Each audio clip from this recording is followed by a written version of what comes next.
Testing 1, 2. Okay, not looking good. Say something, guys. 1, Hello. 2. Hello, What? testing. Say something, guys. Testing 1, 2. Something, guy. Okay. All right. Well, this is what you've all been waiting for. The Wave 8 discussion with Phil GC. Welcome. Hello, Phil. Now Hello. he's muted. Now you're muted. Am I now not making any? No, I'm making noise again. All There right. you go. There we Yeah, we got you. Cool. Well, welcome. And taking over tonight is Taco. Hello, guys. Hi, Taco. And we've got Corey joining us. Hello, everybody. Thanks for having me back. And Suresh. You still there? You come back? Yes, I am. I think. Can you hear me? We Yes. can hear you. Excellent. All right. You take it away. It's all yours. All right. Hey, guys. Welcome to this discussion of the Wave 8 ships. Talking about the 4 ships: the Actis 2, the Ada 2 Actis, the V-Wing, the Jango Fett Slave 1 ship, and the Tri-Fighter. Joining us, mentioned, is Phil GC. So Phil, some of our viewers may not know how good you are at X-Wing. Would you care to describe your talents? It'd be better if I flew really strong lists. So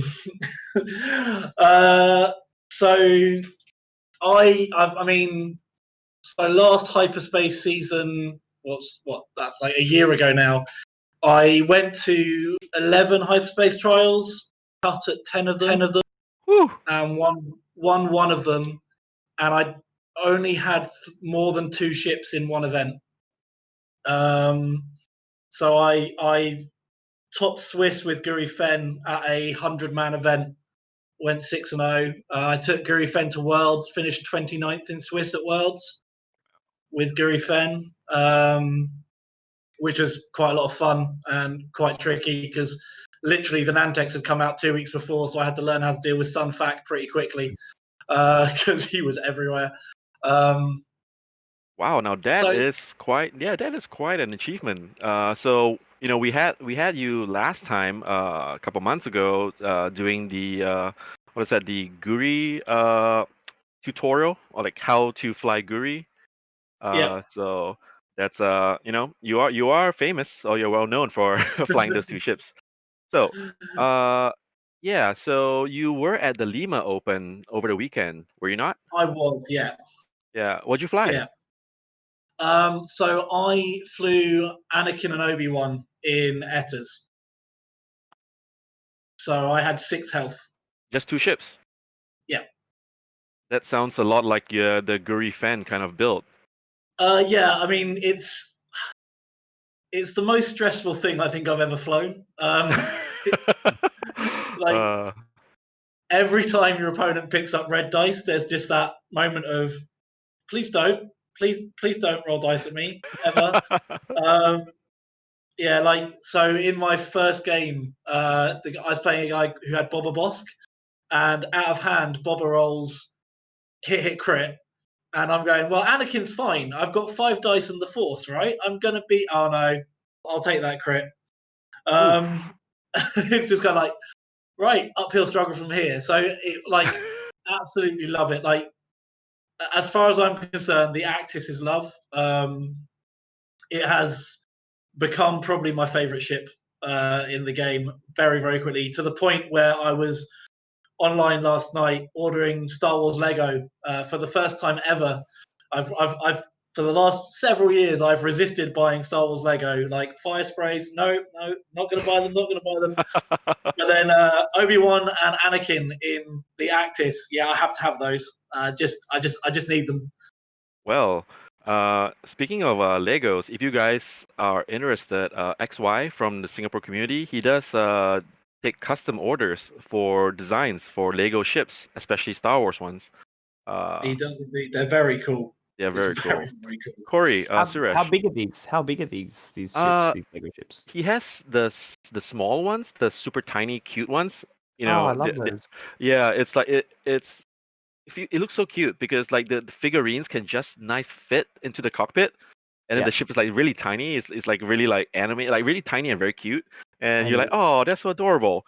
You should check it out. Talk to him. I do. I will check that out. That is great. Yeah. So, well, should we just dive right into the Wave 8 ship discussions? Go Let's for do it. I'd it. love to. Yeah, sounds good. So, speaking of which, you said Actus is love, right? So tell me, guys, I'll just guide the discussion here. What do you guys feel about the Ada 2 Actus? Starting with, well, let's start with the generic first. All right. The Jedi Knight. I can see the dials here. Pretty decent dial. It has a really good purple Talon row, and with cannon slot, modification slot, force slot, and astromech slot. What do you guys think? So, who's up first? Corey, how about you? What do you think? Sure. I mean, I'm probably the worst person to speak first on this, just because I really don't fly Republic at all. So I've been focusing hard on the Separatist waves coming out. But I mean, hey, look, a generic at Initiative 4 is pretty good. That puts it up with the PA Arena Ace that everybody has been losing to the past few months. So I think it's cool to have another like 3 agility dice ship. This one has the bullseye as well, but also has the 2 dice primary if you don't manage to line up that bullseye. A dial that is similar, I mean, arguably better because it's got the purple down rolls instead of like 3 sloops. Mm-hmm. So I'm really liking it. I think just with the 3 dice and the 2 force, that is going to be really hard to kill. And so they kind of looks like they're made to be like kind of interceptors that escape better and punch a bit harder, especially if you can manage to get a good cannon on there as well. Right, right. Speaking of the cannon slot, was the cannon slot a surprise to any of you guys? Yeah, it In was for me. the in the comic books and the movies and stuff, they've always had ion cannons. So okay. the like in the lore, the Actis should have an ion cannon on there, but obviously you staple an auto blaster to them because they're so good at getting around the side of things. Auto But blasters. yeah, Yeah. all day long. And if you want to get that bullseye anyway for the primary, then auto blasters seem like it's a perfect fit. Yeah, and like the auto blast is a trigger that a lot of people get wrong. They think it's you only get like you're at range 1 with an auto blaster, but the bullseye's at range 2. Well, you still get the extra dice because it's you add a dice if it's in bullseye. It's not a bullseye trigger traditionally, so you get the extra dice anyway. So if you've got a ship at an angle, like so, my front arc is range 1. I'm only covering like the back corner of your ship. But if you're in my bullseye, I get the 4th dice anyway. It's not like a procket, which has to be all in the bullseye to trigger. So it's a really natural fit for the ship, the way the firing arcs work. And also, with a 2 dice gun, pushing damage through is a bit of an issue anyway. So having an auto blaster just means, well, I'm only going to crit you. Yeah. It's the only damage I'm ever going to do, but everything's going to be face up. So you can take it all. I love the Jedi General. I've been quite abusive with it. So, I mean, from 1.0, I'm sure everyone remembers the absolute joy of Fangs with Mindlink and, Paratani with Mindlink and all that stuff. The Jedi Generals have Mindlink because you can take 4 lots of battle meditation. I was just So- looking at the battle meditation on that actually. Battle meditation works only on generics. So here's my 4 generics. They've all got battle meditation. So one guy goes, I battle meditate. I battle meditate these 2 guys. They have to do the same action. They both battle meditate. I suddenly got 4 focuses from 1 action. Or Wow. 4 evades. Now that's a and then combo the next turn, you cycle it around and go, well, cool, this guy's now going to be the battle meditation monkey, and he's going to give there. everyone battle meditation. Wow. Woo. So you can combine that, because that's 4 points on these guys. You can then take an R5 Astro, so you've got regen. Mm-hmm. So you go, obviously, like with 3 hull, they are squishy as anything. But like one of my favorite tricks that I've done is battle meditate an R5 and regen 4 ships at the same time with 1 action. And because it's the R5, it doesn't take it doesn't give you a token. It's just an action to do it. Mm-hmm. So when you're combining a list that's got the ability to pre-move, it's got token stacking because every turn 3 of your ships will have focus evade. Right. And then it's got regeneration, and 3 agility. People get upset by 3 agility too. You've suddenly got 4 little ships that can really get in the way. You can pull off a block with your pre-move, then get behind somebody, and then you just go, cool, and now I'm going to hit you with lots of bullseyes, and I've got double mods on everything. Yeah, like together it's just 49 points, right? Like, so you can just 4 of them, just nice, with a tiny bit.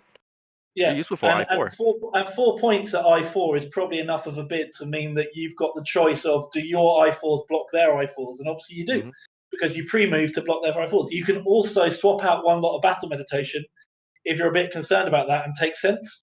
Mm-hmm. So obviously range 1 sense is free. I'm going to sense this guy. This guy's going to move over here, block him. So I know who I want to block. I want to block that ship, so I'm going to do that. And then you've still got enough battle meditations to trigger everything. The difficulty with that is you've got to make sure that the sense carrier is a bit protected, because that is target number 1. So That's like true. for Jedi Generals, that's a lot of fun. That's nice. Now, Suresh, have you tried the Jedi General? I haven't yet, to be honest. So the Ectus hasn't made it off to live play in Australia yet. They're still waiting on stock. So that said, I think if you'll excuse me a minute, I'm just going to go ahead and order 3 more because I have 1 on the way. Yes. And give this a try. I do like the look of it, probably not through that lens, but more through the hyperspace lens, where I don't think they've put the generics in off the top of my head. The so you're generics playing aren't with in that. hyperspace. So you're really playing with the named characters, and that Obi-Wan Anakin synergy looks attractive, just with regards to being able to get some of the action economy that Phil's just described. Not anywhere near all of it, but I like the look of the way it flies. They look like they fly sort of like interceptors, and that purple move is an interesting element of the design space I don't think they dipped into yet. So I'm interested to try them, because I think everybody likes flying those sort of interceptor style aces. So I'm keen to try, probably more in toolboxy type hyperspace lists, just to see what all this new stuff does. That's what I'm looking forward to when I actually get my hands on one. Now speaking of which, the purple maneuver, the 2 Talon being purple, it's a pretty expensive move considering that you have to spend a force. But then instead of a typical 2 Talon, it's a stress move. This is, you just spend a force. Have you do you consider that as a stapled onto the staple move that the Actis would do, or do you have to more like save your force, because they get force stuff so quickly? So when we start looking at the named ones, I think patience is almost mandatory for these things. It's a great talent. It's a great force power. Particularly when I said you're only probably pushing through 1 damage anyway. So if you're looking at the Auto Blaster build, bear in mind with the named ones, you've got a talent, apart from Yoda, you've got a talent and a force power.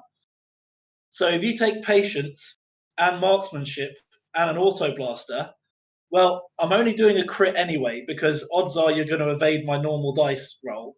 So there's no harm me dropping my 2 dice gun down to a 1 dice gun. I get the guaranteed crit because of the bullseye, or you've got the new crit bot as well, who we'll talk about as a massively underpointed cost card at the moment. Like, oh, I just turn a hit to a crit 3 times a game for 3 points. Okay. But so you've got, with that combination, it's like I'm only rolling 1 meaningful dice anyway, because all I want is that hit to turn into a crit with marksmanship. So you know what? Patience. I'll take the deplete, and I'll just get the force back. So that's a good way of managing it. The other way of managing force with these things is Yoda. Yoda in the Actis, he's only I3, but he's got 2 force powers. So you can potentially go, well, that trick we were talking about with Sense to get the blocks in. Mhm. Yoda I3 is a better placed blocker than an I4 for most things. So you can Sense with Yoda. You can then do a pre-move with Yoda. Then when your other 2 ships, which let's face it, is going to be Obi-Wan and Anakin most of the time because they're just so good together. When they start doing stuff, Yoda just goes, well, tell you what, have some force back. I think it's one thing worth noting that these things, if you've got the points, you put stealth device on them all day long. Like for me, that is the first card ever that goes on any Actis is a stealth device. And then you sort of take it from there because 4 dice with the force and an evade token means getting hurt isn't really, you can avoid it a bit better.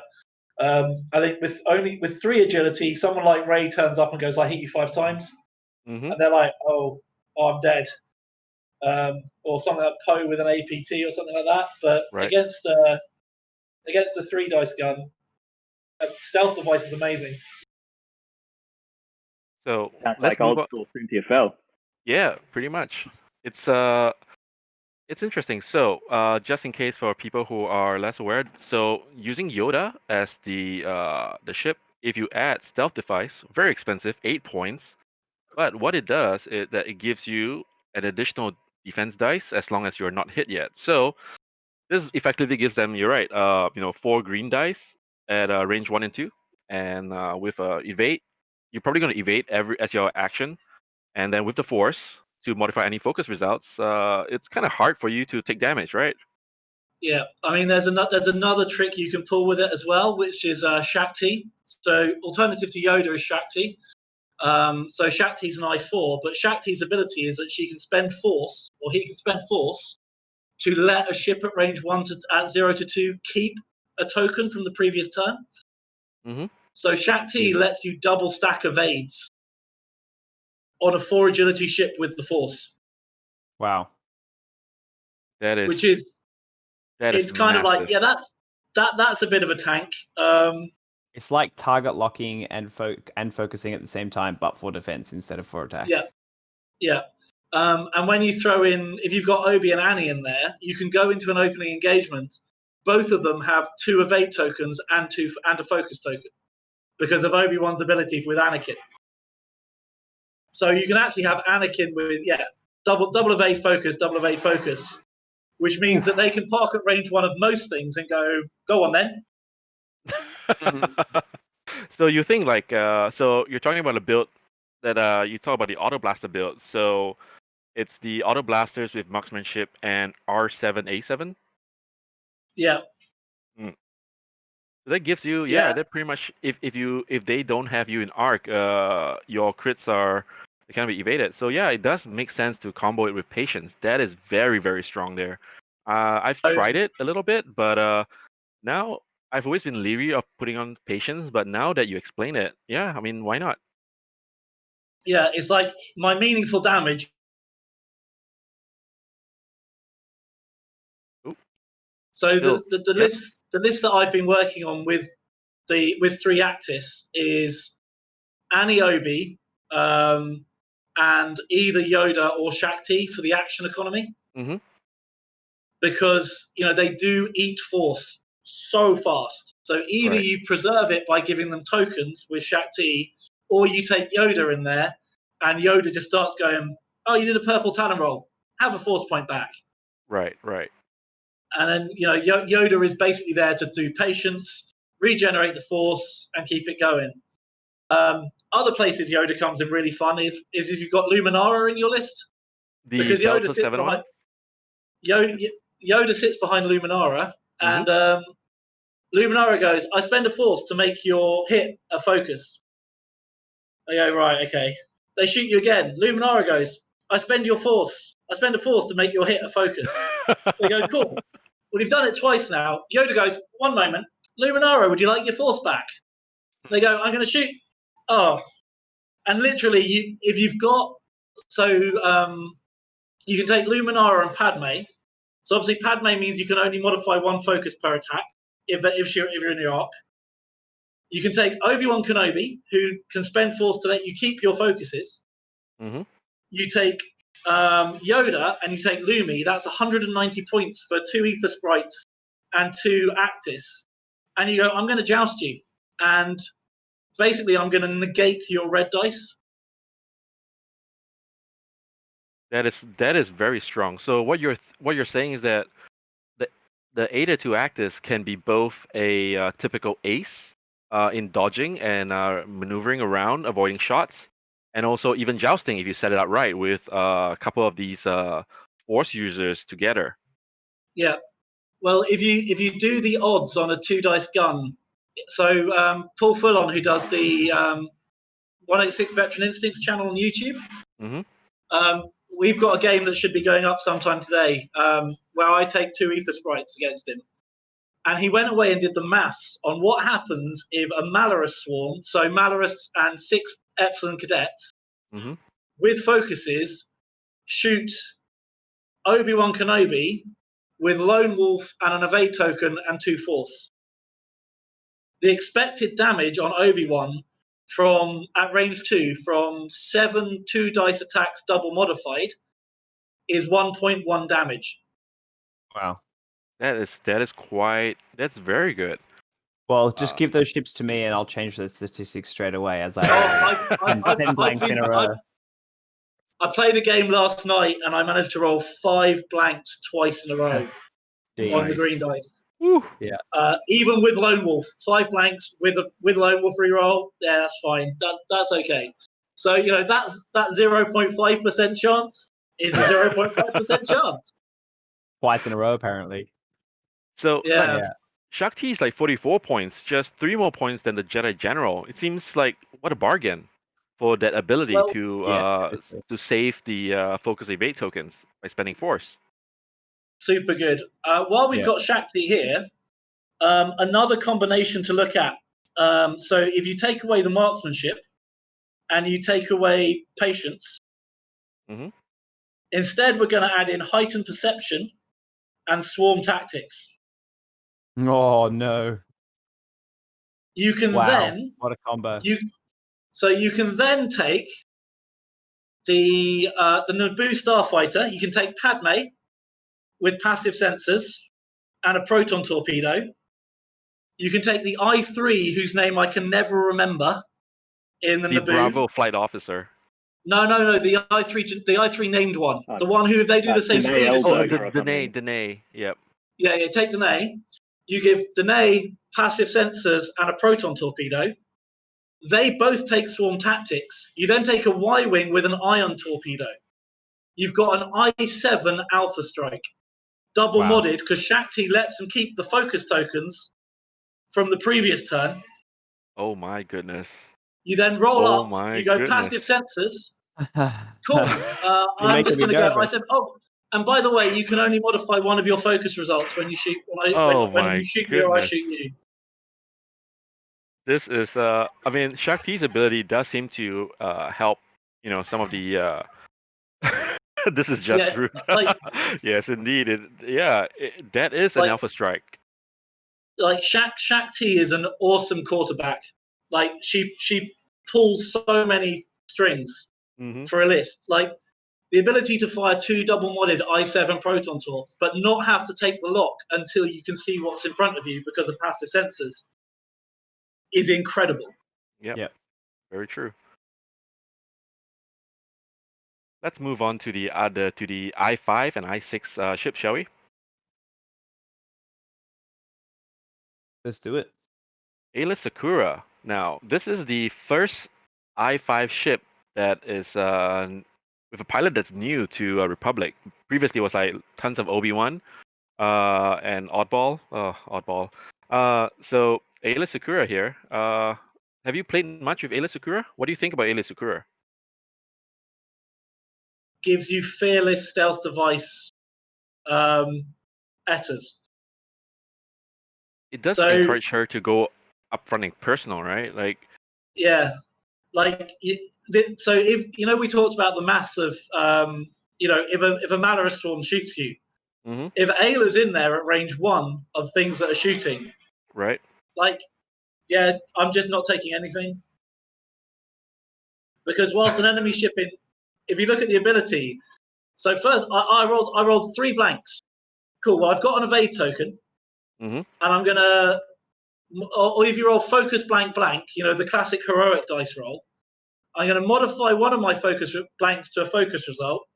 I'm gonna spend my evade token, and then I'm gonna spend a focus and get 3 evades from from blank blank focus.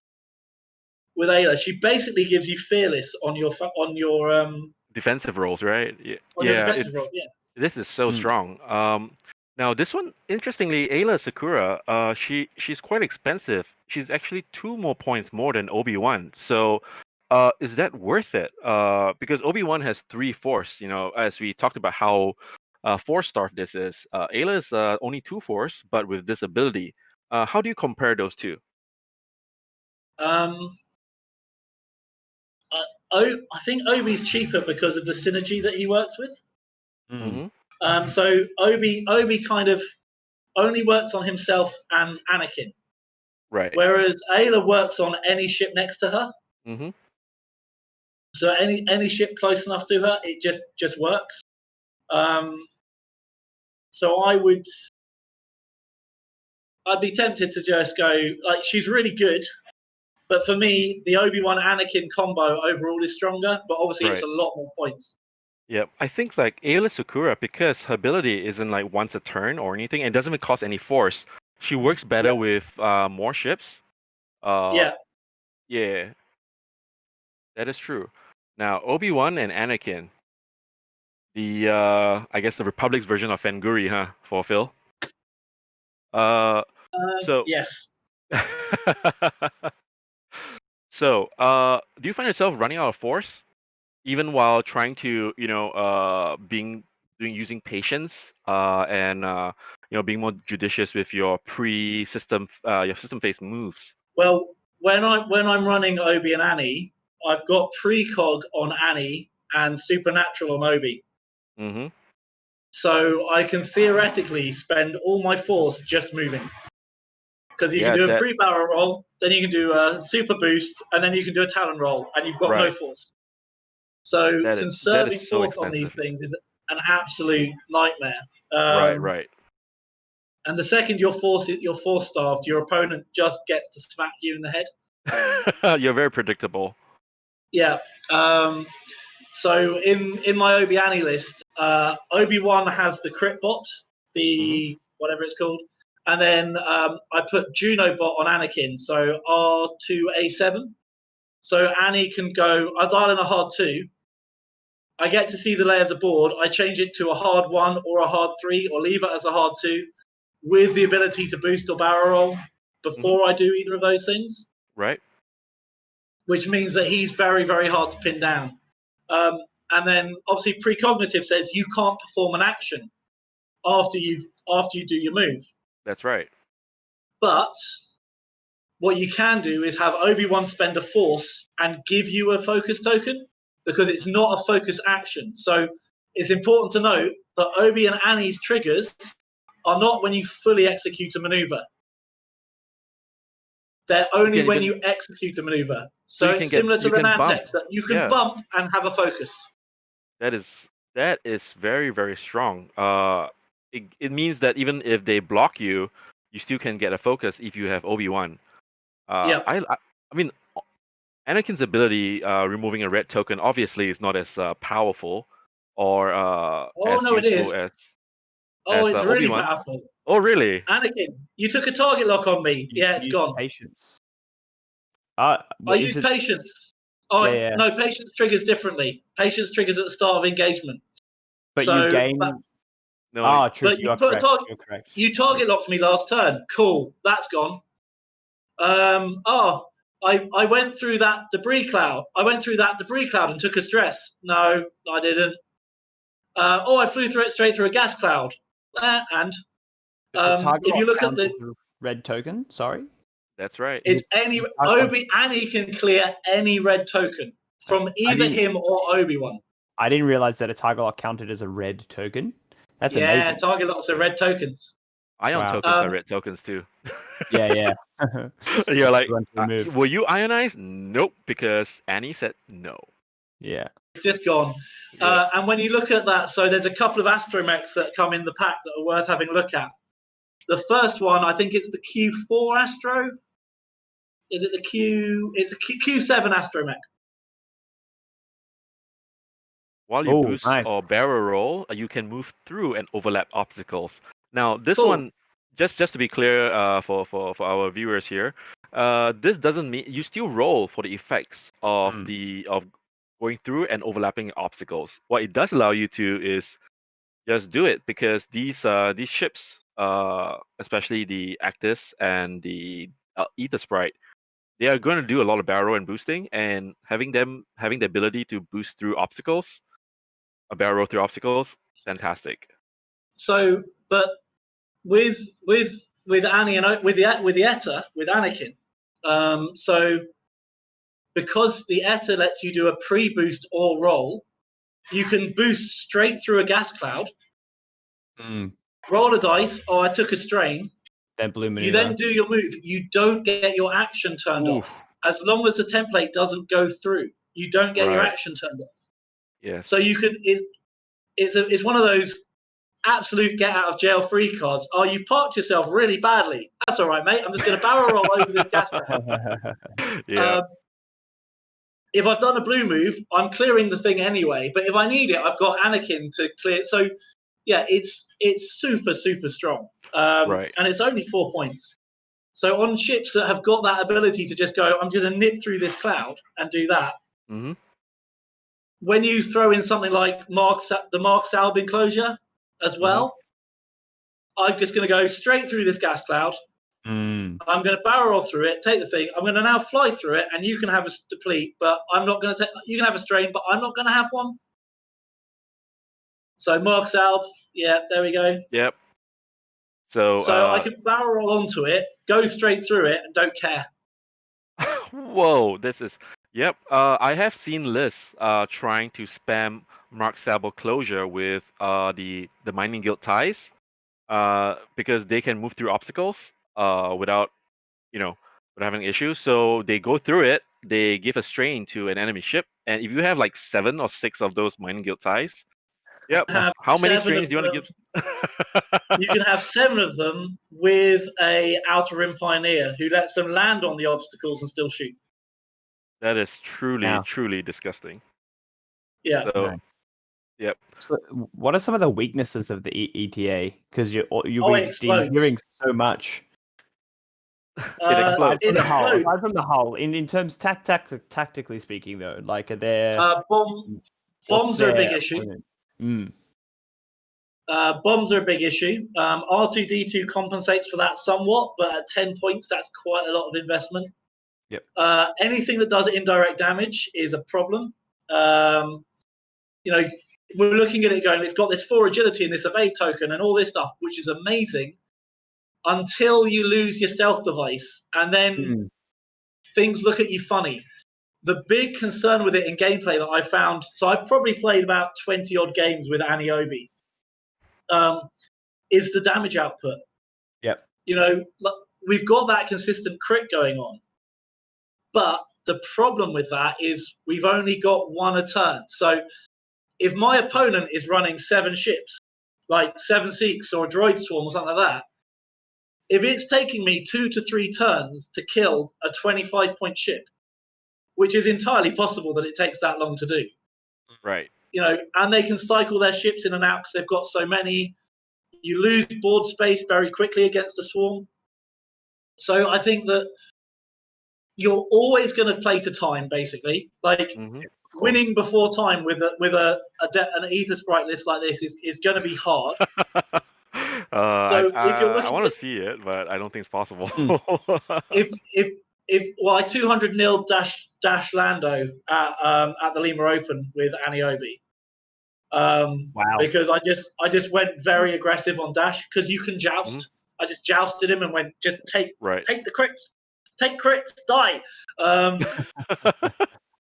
Yeah, I killed Dash with a triple crit roll, and he was on 5 health, and he just crit chained into death. With auto blasters?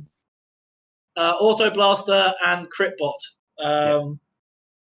But the weakness of the Etta is that game management that you can be up. So my final game that I played on Saturday, I was playing against an American guy called Joel, who had 4 T65 4 Cavern Angels with FTC, false transponder code, and he had AP5 with Intimidation and Cassian. Mm-hmm. And it literally was just like, he has one hit that takes away my stealth device, and I go from being 25 points up to being 46 points down. Oof, that hurts. So There it are is a lot a of massively points. high risk, high reward list. Yeah. And playing Yeah. 5 games in a row with it, where Mm. you've got so many decision points you have to factor in, like so many, more than I've ever experienced before. I mean, looking at the intuitive controls, it is not a typical, obviously, a double repositioning ship. You have to No. choose the movement already in the system phase, and after that, it is just a glorified TIE fighter, right? Like Hmm. you move, and then you you have 1 action. You have 2 dice. If the target's in bullseye, and 3 hull and 3 green. So if we're going to jump back into the lore of Star Wars for a moment, at the end of the Civil War, when the Empire took over, the Actis was actually the line ship of the type of the Imperium, but they found that they had to replace it because it was too expensive to put non-force sensitive pilots in because they all died really quickly. So what they did was they Makes sense. created the TIE LN. So the TIE LN was created as a replacement for the Actis because it was a cheaper way of getting pilots killed. Makes sense, I Because- guess. Yeah, cheaper. Something So very yeah, imperial about that. all those I-1 Academy TIE pilots that we've all seen die over the last few years could all have been flying. If it was at the start of the Empire, they'd all have been flying the Actis. They'll die in a nicer couch. Yeah, That's what you're basically. saying. And Darth Vader's first ship when he became Darth Vader was an all-black Actis. So part of me is really hoping that we see Vader in an Actis at some point. Oh my That'd god! be cool. Like I'm- Suresh, That would be Corey. cool. So You I just guys have have- another But yeah, question about the Actus. Is what do you think, Phil, about Suppressive Gunner?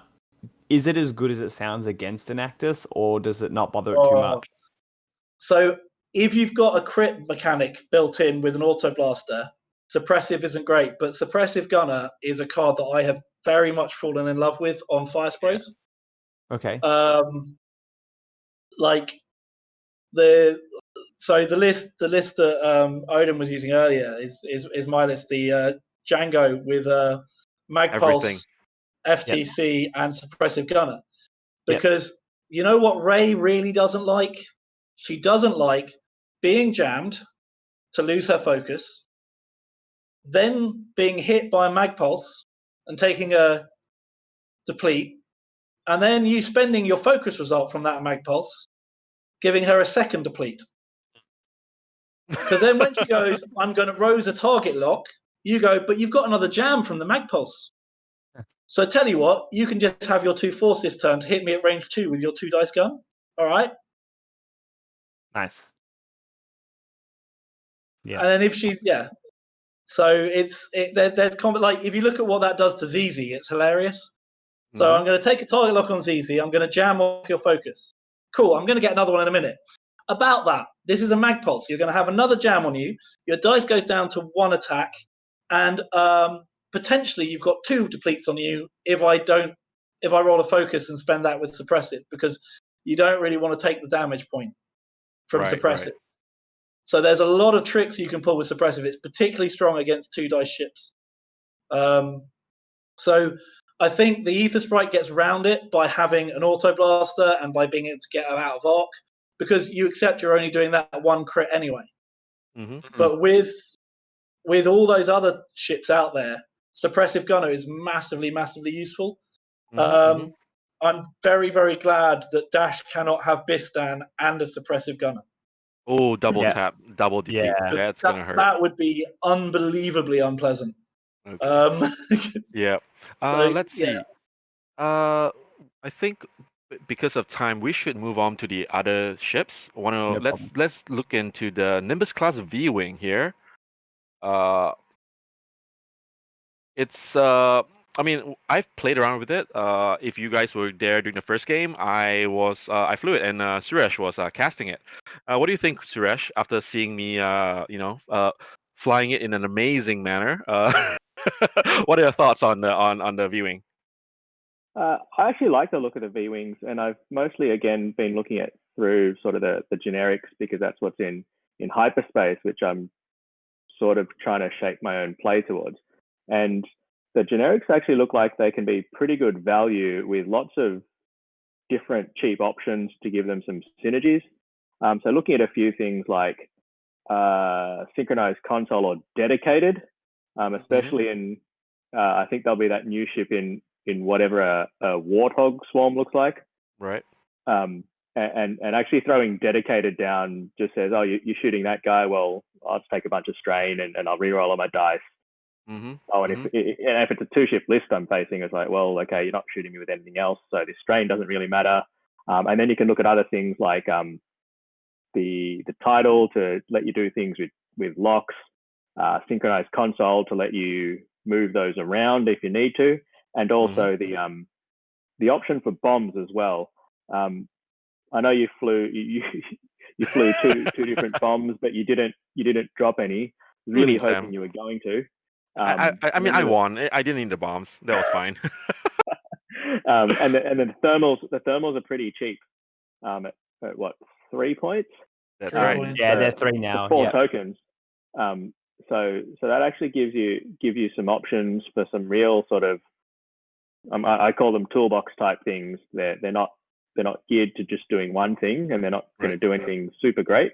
But they're actually going to do a bunch of different things in a bunch of different situations.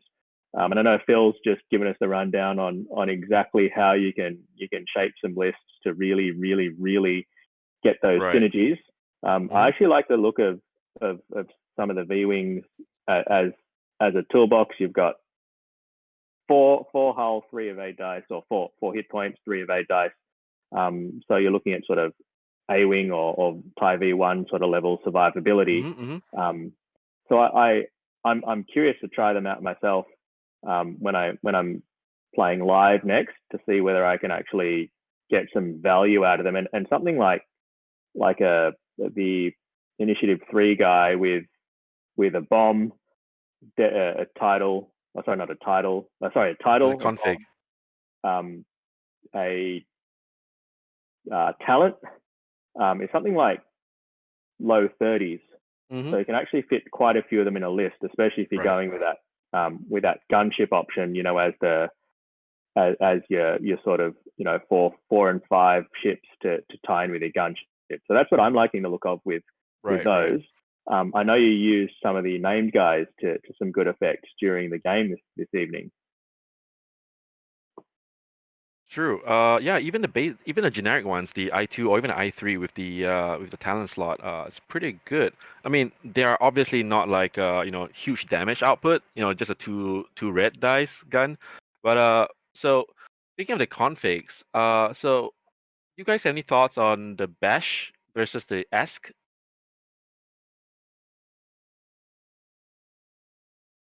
I like the look of I'm going to say the Besh. So spend your lock to gain to turn a result to a hit, and also give yourself a bomb slot.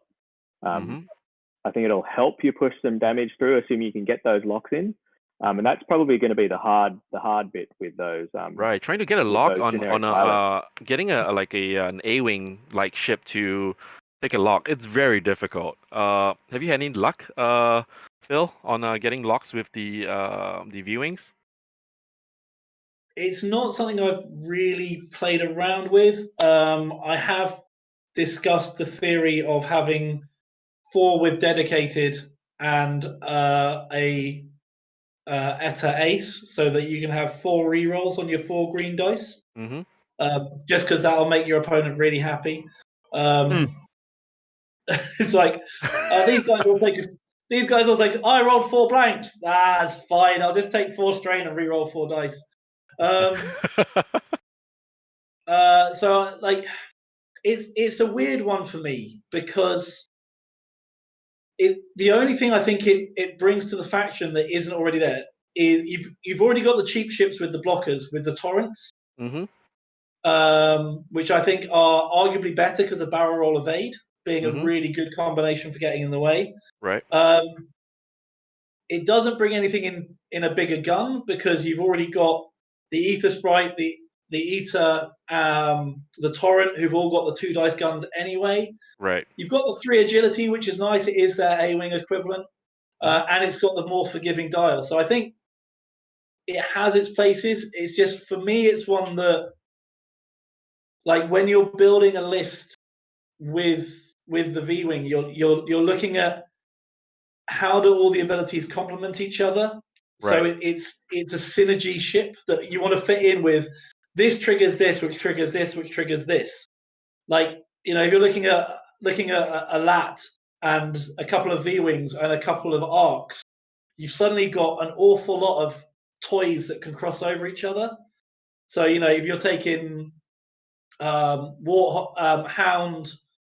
Jag, Wolf, and then a couple of these in there as well with complementary abilities, you've suddenly got quite a versatile structure. But the problem with those lists has always been, if somebody identifies the linchpin of it and just goes, tell you what, I'm just going to remove that bit there, the list falls apart. So it's about flying it in a way that protects that part, but also utilizes it. Right.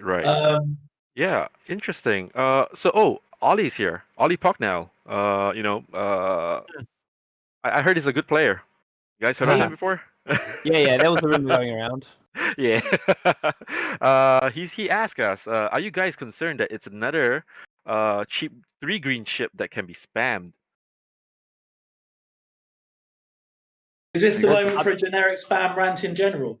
Oh no! Oh. I mean, Bracing for impact right now. oh no! This can So- last hours. The difficulty with the generic spam at the moment isn't necessarily the generic spam ships themselves. Like an Epsilon Cadet is far too cheap at 25 points for 3 agility, 4 health, Right. and that dial and the action bar. But where Ollie's just triggered me, what a git. But it's having access to the enabler. So when I talk about an enabler, you're talking about Malorus, you're talking about Drea, you're talking about Howlrunner, you're talking about Sinker. And so yes, you've got a Sinker swarm where you've got these in, but you've still got less ships than if you took Torrents, because the V-wing is more expensive than the Torrent. Right. So whilst you've got the extra agility, you're probably more survivable. The problem with the Republic is they've got Wolf as an answer to survivability anyway, because you killed all of my ships. Yeah, but we still get to shoot. So I'm just going to kill you back. Yeah. So I don't think it's as much of a problem as the FO is with Malorus, or the Zeds or the Ion Seeks or whatever are with Scum. Right. Yeah, because the But- V-wings, the V-wings themselves, if they're just empty, naked, firstly, it's like 27 points, and also, there are so many slots that you want to put stuff on, like either the Besh to put bombs on, or the Esk. I don't know. I don't know if the Esk is any good. A possible ion cannon. I don't know. What do you guys think? I'm skeptical about the Esk in its general ability, and that you also have to spend the charges before you roll. But I'm wondering if you could possibly have 2 V-wings in a list with the Esk and then marksmanship, and then just use them as like a harrying force to just eye on like your opponent's ships kind of around the flank. I guess their purpose wouldn't be to really deal damage, but just always keep annoy. your opponent scared of like, you're going to grab an ion token, and it's probably hard to avoid for like a small base ship, even one with 3 green dice. Right. With marksmanship Yeah. and that crit there. Mhm. So I'm just Yeah, wondering if that could be used to ionize people off the board, or Right. just really annoy them. Yeah, I mean the ask it's I mean it is 1 point. If you really want to save, I mean it's really just 1 point for a possibility. I think it makes makes your opponent scared more for the Yeah, possibility than actual, in its actual effect. Yeah, especially with a 2 dice gun. Range 1-3, but 1/8 chance to get a crit. That's pretty low. yeah. Well, Uh, that's why you take marksmanship, and hopefully, like with 2 dice guns, you're not expecting to put any real damage through. All you Yeah. want to do each time is just get at least 1 hit. If you manage to get hit of 2 red dice, fantastic. Make one a crit, and Right, then right. and you've got like a hit and an ion, and Mhm. it kind of, I guess, it's works as like a free ion cannon, a Mhm. cheaper Mhm. ion cannon. Right. Seems it's the okay. threat. It's the threat it gives something like Ray.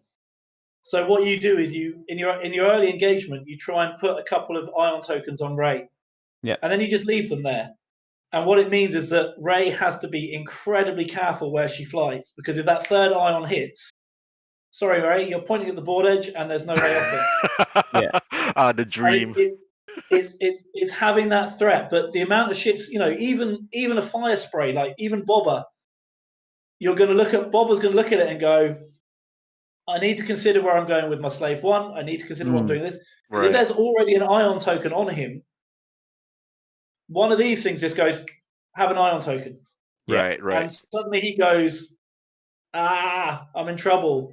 Mhm. Um, Mhm. so I think that's kind of where it kicks in as a control piece. But you are going to have a couple of them to take advantage of it.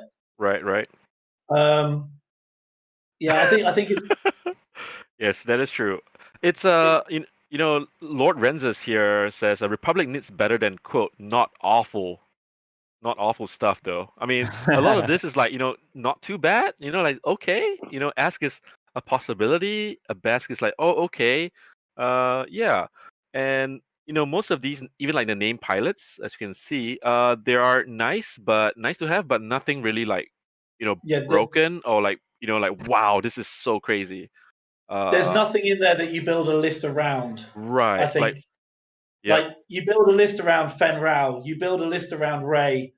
These guys have got nothing that you just go, that is my centerpiece. They're all complementary ships, which is what the clones should be. Thematically, it's a really nice plan. It's just a little bit, right? Like Tarkin is like, even though he's not a clone, he's flying the I3, most Yeah, expensive ship here. It's like it gives another friendly ship a free lock during the system phase. Nothing too crazy, and it's a delayed bonus, to the next turn. But it's like over time, if they survive, these little bonuses sort of add up. yeah. Yeah. But when it costs me a force to take a target lock with my Obi-Wan Kenobi or my Anakin, Mm-hmm. that's really useful. Yeah, yeah, that is true. Ollie says, the timing on that ability is terrible as I3. Uh, it is, yeah, because it's hard for him to move and lock on ships. He's more like I mean, it seems like Tarkin is like kind of the don't mind me, like focus on the other guys first. I'll just go in with an R3 Yeah, astromech, get a lock on a couple of ships, and kind of just like block. They're yeah, basically doing the blocking while having a passive ability. yeah. Yeah, that is true. Oh, Xian Yong is here. XY. Wow, we have some big names on this channel. I think we've made it big, right, guys? uh, so moving on. I've played Click just now at the stream. Allows you to prevent the range 1 or range 3 bonus. It's kind of like the Grand Inquisitor's ability, Yeah. but not for himself. It's for someone else. Uh, do you guys like this Click? I didn't mind the look of it. I thought that I've flown a bit of Grand Inquisitor, but I haven't flown Click, and I like that ability on Grand Inquisitor. So I wouldn't mind trying it in a little bit of a different style of a list. Needs to Mm-hmm. help his friends out rather than helping himself out. Right. I didn't mind how it looked in that game earlier. Right. I like I said, I've been a little bit focused away from these guys, but but I think it's worth a try. But I think Mhm. again, like what Phil said is you're really building these lists to complement, each other, Right. where no piece is really the piece, and it's just, and like you said, it's just another little bonus that you're hoping to stack up. Right. Right. So probably going to be another element of, if you're gonna really try to use it, a 4 or 5 ship list again against something like what you flew today, Mm-hmm. with Odin's 2 ship list, because that's going to hurt that 2 ship list with only, which is only firing twice, Right. rather than Well- any somebody else's 5 ship list. Right. Yeah, I mean, in that game, the ability to completely negate some facts extra dice is massive. That's true. Like you take a little cool. Some fact rolls up, goes. I'm going to roll 5 dice in. No, you're not, mate. Bring it 4 back is still down. good though. 4 is, Yeah. still, 4 good, is still good, especially if they have a but it's track not down. as good as 5. Yeah, of course. Of course. Yeah, that's true. That is true. Yep. Yeah. It's a cool, Yep. Go ahead, it's a- Corey. it's a cool ability. It is nice, like, and kind of help support. The only thing that upsets me is that you can't fit any missiles or torpedoes on the click. So target lock is not natively an action that you would necessarily want to apply right away, and then also it's only one charge per round. So Right. like, it is cool, but I think it's not going to be the fulcrum for any list. It's not going to be the centerpiece, or it's not going to do too much. It's there to just help out. It's like, look, I'm initiative 4. Yeah, I'm a good ship in general, and I can do some stuff. And this is just like a cool extra ability. But I don't think Right, it's right. anything to particularly write home about. But I think That is- that's the whole theme of the clones in general, right? Like none of the clones on their own are a standout pilot. It's like if you want the superstars in the faction, you look at Anakin and Obi-Wan and all those guys. If you want the guys who make it work, that's where the clones come in. Yeah, Mhm. of course. Which But is, yeah, it's thematic. Yeah. Well, I mean, it is interesting though, as like with that comment that we just got on the stream that was like Republic deserves something that's not terrible. I mean, aside, like, obviously the ETA that you're describing sounds incredible. I'm sure that you have to be a pilot of your caliber, Phil, to fly it that way. But yeah, it seems like the named pilots are really good, but the generics are not that good, and so there doesn't seem to be much room for much of a balance or much of a kind of a salad with the Republic, except for the lap maybe. Yeah, I think the Lat and the Arc do have a thing, but the problem with the Lat is that you want to put 7th Fleet gunner on there. You want to put a suppressive gunner on there. You want to put Yoda crew on there or Isla crew on there. Isla's amazing as crew. You want those things, but suddenly you're then spending 70 points on a support ship that has a 2 dice gun. Yeah. Right. I think Hound is super good as a support ship because of his ability to take those strains and depletes and things off people. Like you had Hondu earlier.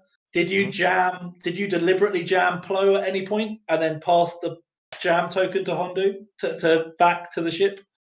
Because you can with Plo's ability. I jam Plo. Cool. Plo spends a force and gives it back. There we go. Phil, I'm gonna have to keep a notebook, and every time you say something, I'm writing it down. There's a lot of random things like that. Oddball. Is this finally the chassis that Oddball can work on? Is it good? Is it bad? Is it whatever?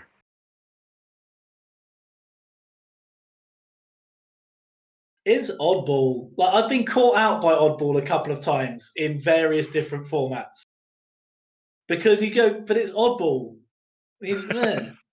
It's But meh. then He's a bit. Yeah. he's a bit meh. But when he does it to you, it's really annoying. The problem is here though. You've got it's that 2 dice gun is the issue. Yep. So again, it's going. How do you use Oddball? Like this is where synchronized console comes in again, or something like that. That I can pass off that if he can take the target lock for free. Can he give it to someone meaningful? For me, is how you want to be using it. Mm-hmm. But if you're relying on the oddball trick to get your target locks on stuff, there's got to be a better way. Yeah. Surely just taking a target lock is better than trying to barrel roll into a target lock and stealing one. And also, like, one of his 2 red actions is actually a target lock anyway, so it doesn't really help. You've left with the Yeah. barrel roll. And at an I5, trying to guess off by performing a K turn to get that bullseye is going to be really, really difficult. No. Yeah, You have the one banks. Yeah, the one banks are red too. Yeah, true. You can Yeah, do a I one mean- bank, I guess. Right in front of the enemy ships. Yes. Yeah. But like you know, sometimes you read an ability on a ship and you go, "That's incredible." If Oddball was an I1 or an I2, Oh, he'd be Hmm. amazing. yeah, because you know where they are. Like if, Yeah. just like if Ember was the I6 on the TIE Baron, you'd be Oh. mind-blowingly good. Oh, Ember is But- great. I love Ember. I'm in love I with see. Ember. But I mean, in a way, it's kind of good that the design space hasn't let that happen because Right. it would be it'd it'd be great. very Here's strong. my blocker that's just going to fly in front of you, get a free target Yep. lock, and give it to someone else.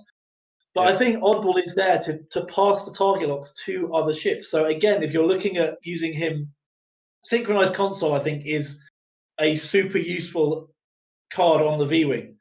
Because I've got a target lock on my 2-dice gun, it's meaningless. However, this turn, Obi has a 4-dice auto blaster shot into somebody. Mhm. So actually, I'm going to give Obi-Wan the target lock for that. But Right. again, isn't there must be an easier way of doing it. And that easier Yes. way is just take Tarkin and go, I've got 2 target locks, mate. I'll just pass this one off. At That's what true. specific trigger does Synchronized Console swap the locks around? Is it in start of engagement phase, or is it when After you you engage? perform You attack. perform an attack. Yeah, after you perform an attack on the ship that you have locked. Right. Yeah, So it would so- only help. It would only help to pass that lock up to ships of equal or higher initiative. Then. Equal No, lower. equal or lower. Lower. So Yep. he takes a lock, Oh, yeah, shoots at true, I5. true. Yep, or lower. Mhm. Yep. He can then give it to Obi-Wan. Having Anakin Yeah. with him is pointless, but Obi-Wan is Yeah, great. yeah. Right. Or he goes, do you know what? I'm going to just daisy chain this target lock down to Wolf, or Mhm. down to a torrent with cluster missiles, or something else. Right. But then, you know, we've looked at both Oddball and Tarkin as ways of passing off target locks. Mhm. You're not going to need both of them. Right. Yeah, You they do only have need one or the other. yeah, they do have supportive ability. Now, Contrail is something that is a bit different.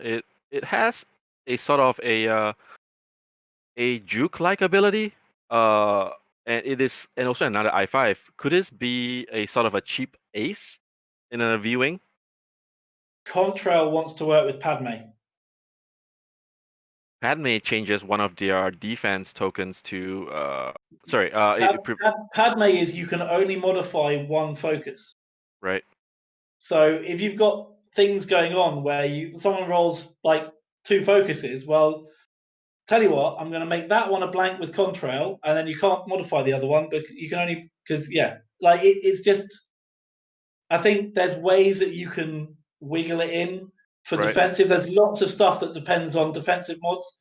Mhm. Padme, the I3, whose name I've completely forgotten already, in the Naboo. Dene. Yeah, like all these things where it goes, you can't modify your dice, or I stop you modifying your dice, are really, really strong.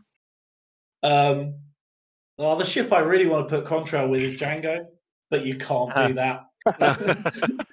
In your own head canon, you could do that. Yeah. Yes. That'd be outrageous. Yeah. Is there any other stuff in Republic in Wave 8 that we've missed out on discussing before we move on to the Separatists? Let's have a quick look.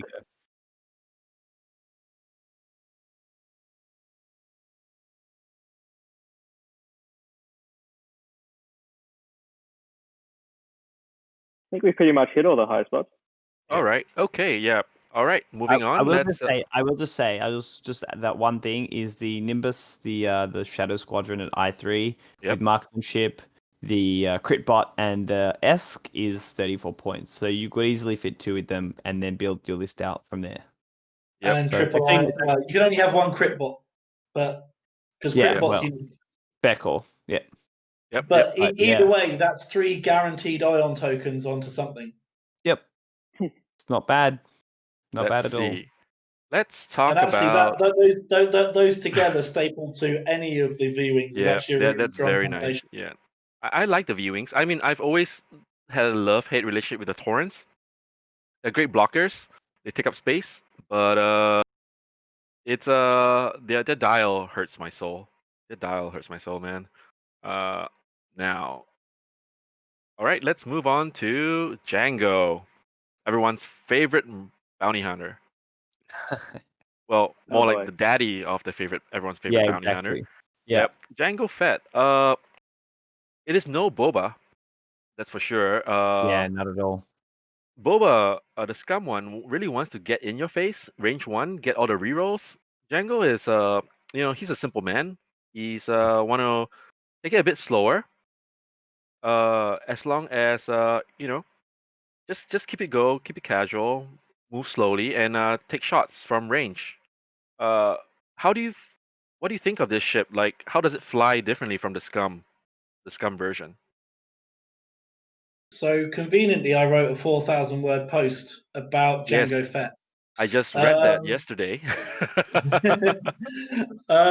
so yeah, I mean, you're looking at the different between the Scum and the CIS. You're looking at the different upgrades that you can put on the ship that facilitate the way it plays.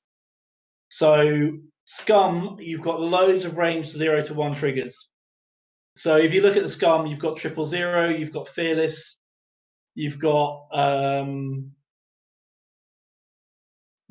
just lots of things that go, I want to be up close. Boba wants to be up close. Hmm. You want to get in there and hit things. And I think that they're designed for that. Like, it's the whole mentality of, I'm going to hit you harder than you hit me. You're going Right. to kill me, but in the meantime, I'm going to do this much damage. And I don't think that the CIS have the toys to do that quite in the same way. Hmm. In the blog post, I talked about putting Grievous and Treacherous on one of these guys and flying it behind 5 droids and just going, yeah, that droid's going to take the damage for me. It's fine. Here's my 15 hull upgrades on my i6 fire spray. Yeah. And you can kind of get that, but like Django thematically is straight out of the scene with Obi-Wan in Attack of the Clones, where he gets Mhm. behind you and he's better when he's following. Like Boba wants to go toe to toe. Django doesn't really. I don't think he wants that kind of engagement. Right. So the damage, expected damage from again looking at the Malar Swarm, the expected damage from a Malar Swarm into a fire spray is like 4.5 at range 2. It's going to hurt. You've got realistically 2 turns to make that work. So Mhm. you can't just throw him in. For again with Boba, instantly, Boba gets an extra turn of survivability because his rerolls at range 1. Right. You can't just throw them into the fight. You need to pick it. I think, like I said in the blog post that I wrote, when I first read Django's ability, I was like, I can't fall forward boost and expect to kill things. that But what that he is can such do, a shame. he can do the blue moves, and it's not the speed of the maneuver; it's the difficulty. So Right. against certain ships, that if ships have got, obviously the fire sprays blues aren't great, but there are lots of ships out there that don't have great blue maneuvers. You've got Vader, you've got Rey, like defenders. Oh, you're 4K, but it's white, mate. So I can modify your dice. I can stop you doing stuff. So there's a lot of ships out there that he's going to be very useful against. Is this The like an difficulty is ace? in the Yeah. game. Yeah. Go ahead. In the game at the moment, we're seeing so many ships with great dials. So RZA2s, they're going to do blue maneuvers anyway. So Django's never going to trigger against them. Mhm. TIE FOs don't ever need to do anything that isn't a blue maneuver if they don't want to. So you're never going to trigger against them. And actually, if you're playing against Malarus, you don't want him to trigger because you're giving them a reroll. Right. If they roll focus hit, well, I'll just reroll that into a crit then. It's fine. Do you think that this is a NT ace kind of ship that All day will long. you need it's biding its time. Its time will come. So the Sunny Django list that Odin was using is one that I came up with, which it's okay against swarms because you can generally flatten a small ship quickly enough. Right. It's superb against aces. Like literally I think it's an auto win against aces if it's moving second. So at 186, it's low points cost. I think you've got all the toys in there to just go, I'm going to put 2 crits into Darth Vader every turn, and there's nothing he can do about it. Right. Where it's going to struggle is when it runs into an Arc or a Lat or things that it can't kill in a turn. Right. You know, right. if you've got something with 6+ health, like even T70s or T65s, I think he's going to struggle because they just go, you can't kill us fast enough, and then Right. we hit you back, and you can't take it. So he's very much you pick your fight. There's lots of options that you have on the fire spray. It's the strength of the chassis is it can do so much, Right. but you kind of almost have to staple Dooku to him because he needs that constant upgrade available as a crew. Because Dooku is broken. Like Dooku, I don't understand why Palpatine's 14 and Dooku's 10. Like Dooku's amazing. Corey. Yeah. You play Separatist, right? I do. I haven't had the pleasure of playing with the fire spray. As Suresh was saying, none of the new waves have made it to Australia yet, unfortunately. But I'm very eager to get my hands What on do you it. think? Like, I how think does just this the change? Ida that hasn't made it. Yeah. Pardon? I think the rest have Sorry, made it to Australia, just not the Ada. Ah, Yeah. well, my local store hasn't gotten the new Django or the Droid Tri Fighters, so I'm That's still a waiting shame. on it. Yeah. How would this how would the Django Fett or the Fire Spray in the Separatist like change it up? Change the faction identity? Because the identity's always been about like more ships, more Yes. cheaper ships, and this is Yes. completely opposite. Well, it gives you an ace finally. Sorry, there's something in my eye, which is just not hard to focus on the conversation. It gives you another ace, so that's what I like. Is that obviously thematically the Separatists are all about the droids, and there's so much that I guess there's not a lot the droids can do, but what they do quite well. So the swarms are good, and network calculations is fantastic. The more ships that you have, but I'm Right. very excited about the ace ability, like just having another I6 pilot, right? So Sun Fac was the only I6 pilot that we had, and it was either completely broken, like with Ensnare and things like that, and like people didn't like to play against it, and they changed tractor around and everything, or it's just not worth it because of the cost versus how easily it dies. Right. So to have another ace with a crew slot, and also an illicit upgrade because it's our first illicit. I think it's good to just to be able to allow us to have 2 to 3 ship, maybe 4 ship lists that are effective. Because you just couldn't find the only 4 ship lists I found effective with the Separatists was the 4 HMPs. And the reason for that is they're just very beefy. It's kind of like a B-wing, right? It just can take a lot of hit, so it has some time to dish out a lot of damage as well. Yep. But yeah, I personally, even though I like Separatists, find it very difficult to fly swarms with like 7 or 8 ships. So I'm very happy to see this ship to help really help consolidate a 3 to 4 ship list. And I'm doing everything I can to put like Django with some similar Droid Tri-Fighters. So it's and to see how that works. I'm not convinced it will work, but I want to see if that works. I think what it does add, because previously the only real crew carrier that you had of note was the Sith Infiltrator, which the if HMP we're also does carry really crew, but honest, you never use it. Yeah, but it's not a great ship. Like the chassis it's on, yeah, it's got a good dial, but 10 health, 1 agility, big base ship is just asking to die. And I think just having that extra health point, that extra evade dice increases the survivability of the fire spray dramatically over. And you've got access to some really useful crew. Grievous is a great crew for 3 points. Grievous is incredible. Palpatine, if you're running double fire spray, Palpatine on the second fire spray is strong because it's just like I give you a stress, I give you a stress, I give you a stress, I give you a stress. But I don't think he's worth 14 points. And I don't understand why you'd ever flip him over to the coordinate side. But Grievous is great. Dooku's great. There's options on there. Obviously, it's a fire spray, so Perceptive Co-Pilot is is kind of like your default option, and you go, is something better or worse for what I want than Perceptor Copilot? If it's not, I'm taking Perceptor Copilot because double focus is superb. But you've got those toys, you've got those things that the Firespray brings in that you don't have in the faction without it. So I think it's a really good addition. Like, it's obvious it's been coming. Like, the second we saw the CIS appear, it's like, well, Django's Firespray is going to be at some point. I think people Like, are a little bit you know- salty because the CIS has been a pretty good sport, like competitively. They've been doing Yeah. really well, and then now they've got a really good More chassis. toys. More toys. Yep. Uh, So some people in the chat have been talking about Zam Wessel, both the So good. chassis and the crew cart. We'll talk about the crew cart a little bit. But Zam Wessel, Oh my God, yes. I get headaches trying to parse it. But at the end of the day is, you sort of you're playing chicken with Zam. You know, you try to figure out, Absolutely. do you want to charge up, your charges, or double tap people, and depending on how your opponent either ignores or attacks them, you get the ability.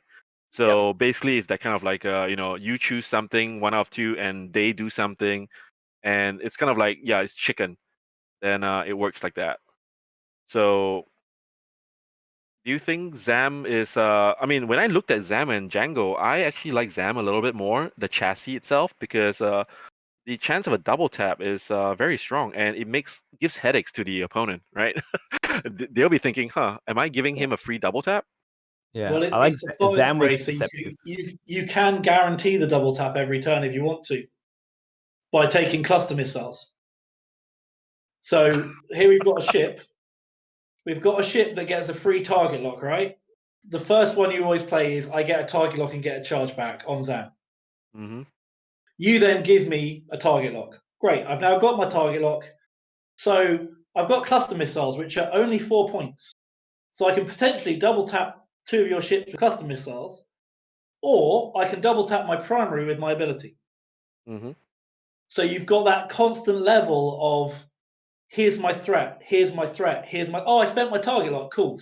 Tell you what, do you want to give me another target lock next turn? Because if you do, I do this. Oh, you didn't. I'll double tap you instead. So there are things you can do with Zam that do that. The fragility though is if you're taking actions that aren't focuses with a fire spray, you're gonna see your ship set burn down quite quickly. One thing that is worth mentioning is with the Firespray chassis in general, if you've got a force-using crew on there, Debris Gambit is amazing. Because you go, I've got a guaranteed evade, I've got my force as well to mod the focus. So I can potentially have that bad dice roll and get out of it.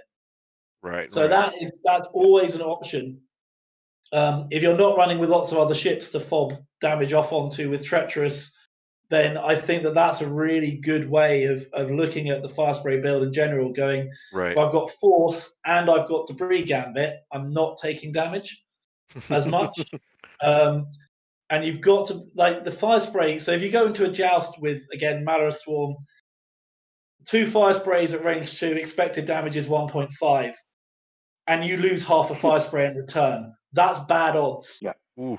You don't want to do that. But once you get into it, you can start doing the damage. For me, the first card that you ever put on a Firespray is a Proton Bomb. All day, every day, Proton Bomb, first choice, done. It just gives The you that threat. The threat of the Proton Bomb. I tried it with concussion bombs because they're cool, right? Concussion bombs are just cool. But the difficulty is, as soon as you start triggering the concussion bombs, your opponent just knows to disappear. And you go, great, I've got 3 turns dropping bombs. Oh, they've gone away. But if you've got the Proton Bomb on there, it's that guaranteed, I can drop the bomb, I can do the hard one, my flank is protected. You can't get into my flank unless you want to take that crit. That's and if we're looking at generic efficiency again, the chance of my Proton Bomb taking 3 health off your list is a worthwhile trade. So you want to get the Firespray stuck in there and triggering those and doing that kind of stuff as much as possible. But yeah, so for me, proton bomb and cluster missiles on Zam is just great fun because it goes, I've got the threat of a primary double tap, but if you don't trigger that, I'm going to double tap you with my missiles anyway. Conundrum. Yeah. Conundrum. Yeah, So you I- want to give your opponents conundrums. Yeah. What about with Yeah. Perceptive Copilot on that build? Like Cluster Missiles, Perceptive Copilot, and on Zam. Yeah, suddenly you've not spent a huge amount of points. You're spending 16 points on upgrades. So Zam comes in at 94 with that, Mhm. which actually gives you a lot. If you're running double spray, it gives you a lot of points. And importantly, it gives you an answer to the threat of the meta, which is multi-ship lists, which 2 sprays are not good against. Right. Yeah. But if you've got 3 attacks every turn, you've got the option to do some damage as you're going in there. Yep. The chat I is think agreeing with you. Protons over procs and all day long. concussion bombs over. And yeah, some people talk about using reinforce or trick shot for your fire sprays. What do you guys think about that? So reinforce is something that I've used a lot on fire sprays. When I wrote the blog post on Bobber after the Bobber change, I talked about putting, because obviously Bobber can have 2 mod slots now, so you can go for the angle deflectors and the shield upgrade. Angle deflectors.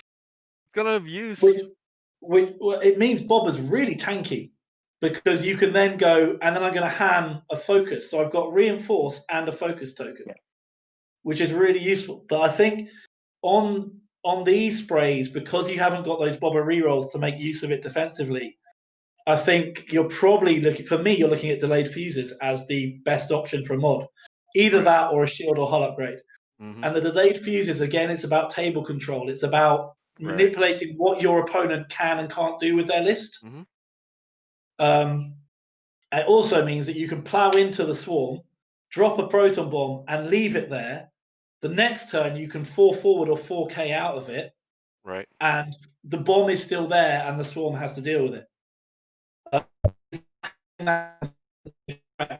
In place, and delayed fuses for a point are an absolute steal. And if you're running concussion bombs and you're not taking delayed fuses, I would propose that you're running concussion bombs wrong. Yes, that's true. So speaking of Zam, I believe Ollie has mentioned that this might actually find a better place in the scum. All day long. Yep. Let's see Zam if I crew can belongs. Zam crew is scum as far as I'm concerned. like Bosk. You can put Bosk here and a simple crew ad, which is Zam. Zam crew, I believe it's only 4 points. 4 or 4 6 points. points. Yes, 4 Yeah. points. Very very cheap there. Yep, it allows you to double tap. That is You have to get fantastic. shot at twice to let it qualify, though. Yeah. Well, I mean, That's- I feel like it's easy for boss to get shot at. I mean, really? Yeah, but it has to be. It has to be 2 turns. You have to let boss get shot for 2 turns in a row. Right. The difficulty with Zam on Bosk is, are there other crew that are better? You know, the classic Forlom Zuckus combo, is Mhm. that better? I'd argue that Hondo is probably more useful on Bosk than Zam is as well, because Hondo is amazing. Yeah, why Speaking of Hondo, yeah. like you could, if you, so the trick with Forlom and Zuckus is I stop you spending those tokens by taking a stress, taking the 2 ion that you can't spend that token. But Hondo just goes, well, you can probably jam it off yourself then if you want. Mhm. So like Hondo is super, and again Hondo's in the fire spray as well. But I think Zam fits better on something like Nom Lum, Mhm. where Or you Dengar. shoot me, or Dengar. Yeah, free any like Scum don't have a lot of action economy cards, so anything that gives you a free action is going to be good in Scum. And I think Zam fits very, very well on the lesser fire sprays that Mhm. aren't Bobber. Mhm. Like, you know, suddenly my Cassis Trellix is rolling a 3 dice auto blaster out the back with a target lock and a crit from 000, and I've got BT1 gunner, And yeah, or you look at it on like Ventress or the Lancer, it suddenly becomes really useful. Like Zam on Ketsu would scare the crap out of me. Sam I've on got to Cats. kill. I've got to shoot Ketsu, but if I do, Ketsu's getting a free target lock and then Mhm. rolling up to me with a tractor beam 4 dice fearless attack. Like that seems problematic for me. Shadowcaster title triggers. Crap. I'm on a rock. Mhm. You know. Mhm. I think Zam fits very very well in the Scum faction. Yep. It's And very scum. It feels so scum. yeah, It's just nice. yeah. Yeah, it's fantastic. I think someone mentioned about Hondo here. So Hondo is interesting because he can be played in any faction. He's Uh, dumb. He's so good. and he's 6 points. Yeah. Which faction do you think is So cheap. the dirtiest in? Anyone who's playing against RZA2s. Oh, you just hurt Navi there. Oh, you just hurt Navi there. Sorry, not me. We're not sorry. Anyone who's running Fangs who runs into Hondo is sad. Anyone who's running RZA2s who runs into Hondo is sad. Mm-hmm. Anyone Like, that has the stress as part of their basic, yeah, ship ability that's or how his they play fight. style. Anyone who's doing those linked actions Mm-hmm. is just going to be sad. Right. Like I mentioned earlier, Hondo in Republic with Plo, because Plo goes, I'm just going to give away the token. I don't want it. It's fine. Yeah. You can pass it off. I think that Hondo has a lot of utility. Mm-hmm. Like in the Empire, just stick it on a decimator with a bunch of TIE fighters. All right, fine. I'm gonna jam my TIE LN and I'm gonna coordinate Whisper. Yeah. Oh, Oh, so Whisper's now so good. got passive sensors and a focus and an Right. evade. Oh, it's just like that's horrible. I think Hondo just fits in so many places. It's such a good utility card. Yep, pretty much. The fact that you Um, can jam at range 3 or coordinate oh, at range 3. Oh, so it's beautiful. amazing. Yep. He like 6 points feels very good. Yep. The First Order will make use of him as well. It's like, Mm-hmm. cool, I'm just going to stick him on Gideon in a shuttle. So I'm going to jam you, put a crit on you, and do this to you. Done. You're ruined. Like all my ships now rolling extra dice because you've got no defense. So there's a lot. He's just a great card. Xian Yong says, what happens when there's only one other ship left? Does Hondo still work? No. No, because you have to choose 2 ships. Yeah. Yes, and that was kind of a problem I faced last game Huh. when it was down to just the Django. I was like, I want to jam him, but I can't. All right, well, it's okay. I have my 7th Fleet Gunner. It's fine. Suresh, what faction do you play, and how do you think you can fit Hondo in it? I've actually been playing some First Order, Mhm. and First Order aces. So I'm probably not in that particular list. Right.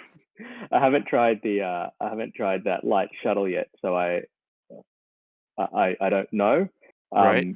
Could probably do some interesting things with coordinating some of those Right. other ships. So I haven't explored that yet myself. But it probably mean I need to take just You want to switch it up try? a little. You want to try Hondo with Tafson? So many actions you can do. Oh my goodness. Yeah, I mean, the possibilities of Hondo is just fantastic. The fact that you can both target your own ships or the enemy ships, it's it's it's it's so thematic to Hondo. Anyone here who Yeah. has watched Clone Wars know he helps, but he's in for the profit, so he might take a little bit back from your guys. So yeah, Corey, do you think you're gonna use Hondo? Definitely going to use Hondo. I'm trying to figure out again a way to make a fire spray list work with some of the tried droids as well. Also, just because they all came out together. Mm-hmm. Right. But yeah, I think I'd use fine with the Hondo. There was something. What did I have the other day? I had some list up. I can't remember what it was, and I thought, oh, that's not terrible with Hondo. It's not It's not awful. I could do it. But there's still a lot for me to work out. I am still playing around with HMPs as well. So I Mhm. haven't had and work recently has been crazy. So I haven't had Right. heaps of time to Right, play right. on TTS with the new stuff. Yep. But I'm very excited. Very Yeah. excited for Hondo. But a question though, when you coordinate an enemy ship, does your opponent choose the action that is Yes. performed? The opponent Okay. chooses Yep. the action. All right, I thought so. Yeah. It has to be because if you get to choose it, Yeah. I don't know at what. I mean, wow, like it has to be like 20 it just points or wouldn't. something. Yeah, exactly. Yeah. And when you jam, do you get to choose the token or that Yes. you jam? Yeah. Yes. That's right. You always Yeah, choose you the get to choose jammer what gets chooses. jammed. Yep. Yeah. Cool. So Just making sure. yep. So So, yep. but if one last place for Hondu, which I have to apologize for even speaking this list into existence. If you take 6 quad jumpers, No, no, no, no, no, no, no, Wow. no. 5 Every of sentence them, starts Stop with it. 6 quadrumpers. 5 of them can have afterburners. One of them has Hondu. Oh, So I'm going to oh. jam the one that's going to do a target. I'm going to jam the one that's going to track to you anyway, and then coordinate this one to So that's You. that's that's that's 200 points of gross. That's Oh awesome. my goodness.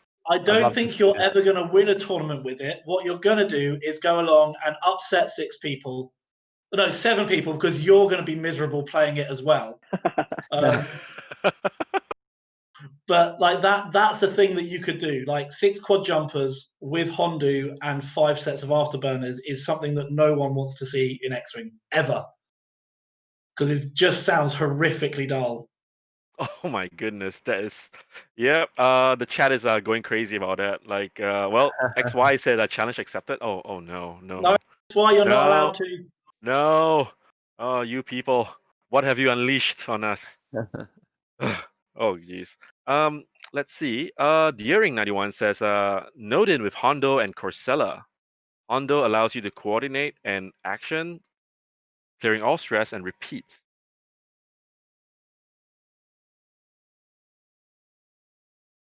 That is an interesting combo there for the resistance. Let's see if I can pull that up. And after this, I think we should move on to the final ship, which is the Tri-Fighter. Let's see.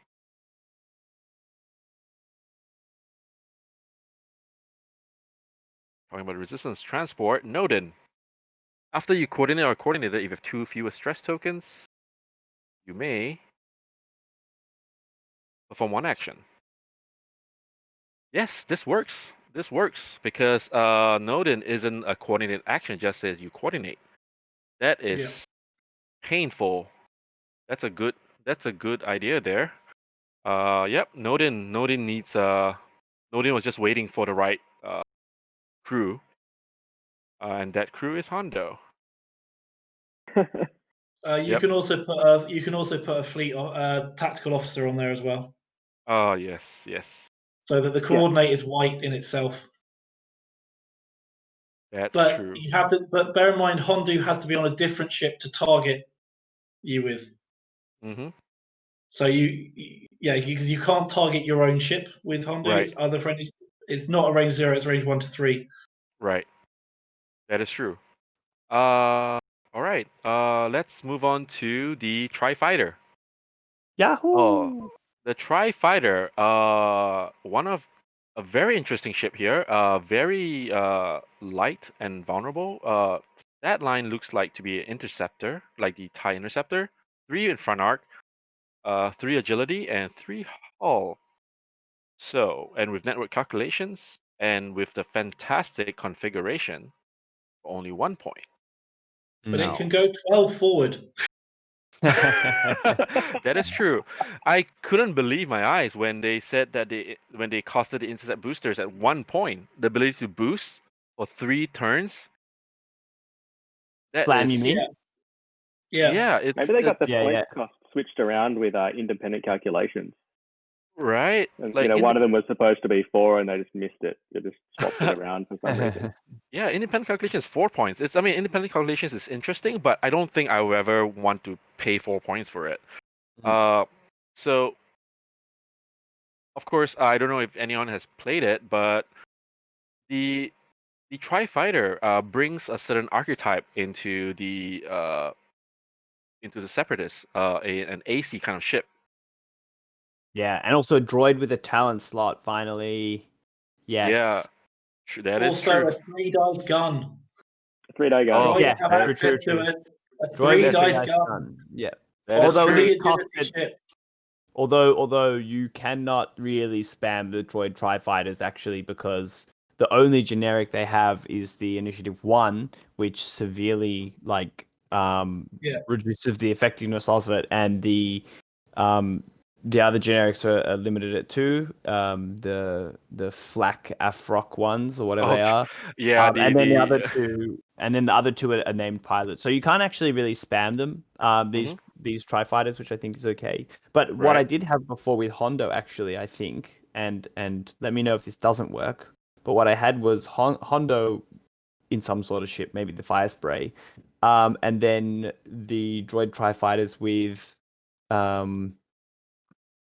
independent calculations, which is expensive, but for the purpose of Hondo, and the DIS 347. So you coordinate a ship, you get DIS 347 to do its like a calculate on its turn, and it gets a second calculate, and then you jam one calculate off, and then at the start of the engagement phase, it can get a lock on an enemy ship. So the jam doesn't hurt it as bad, and that's why I think in Separatist specifically, Hondo is quite helpful, because you can jam just one calculate token off, and it's not that big a deal.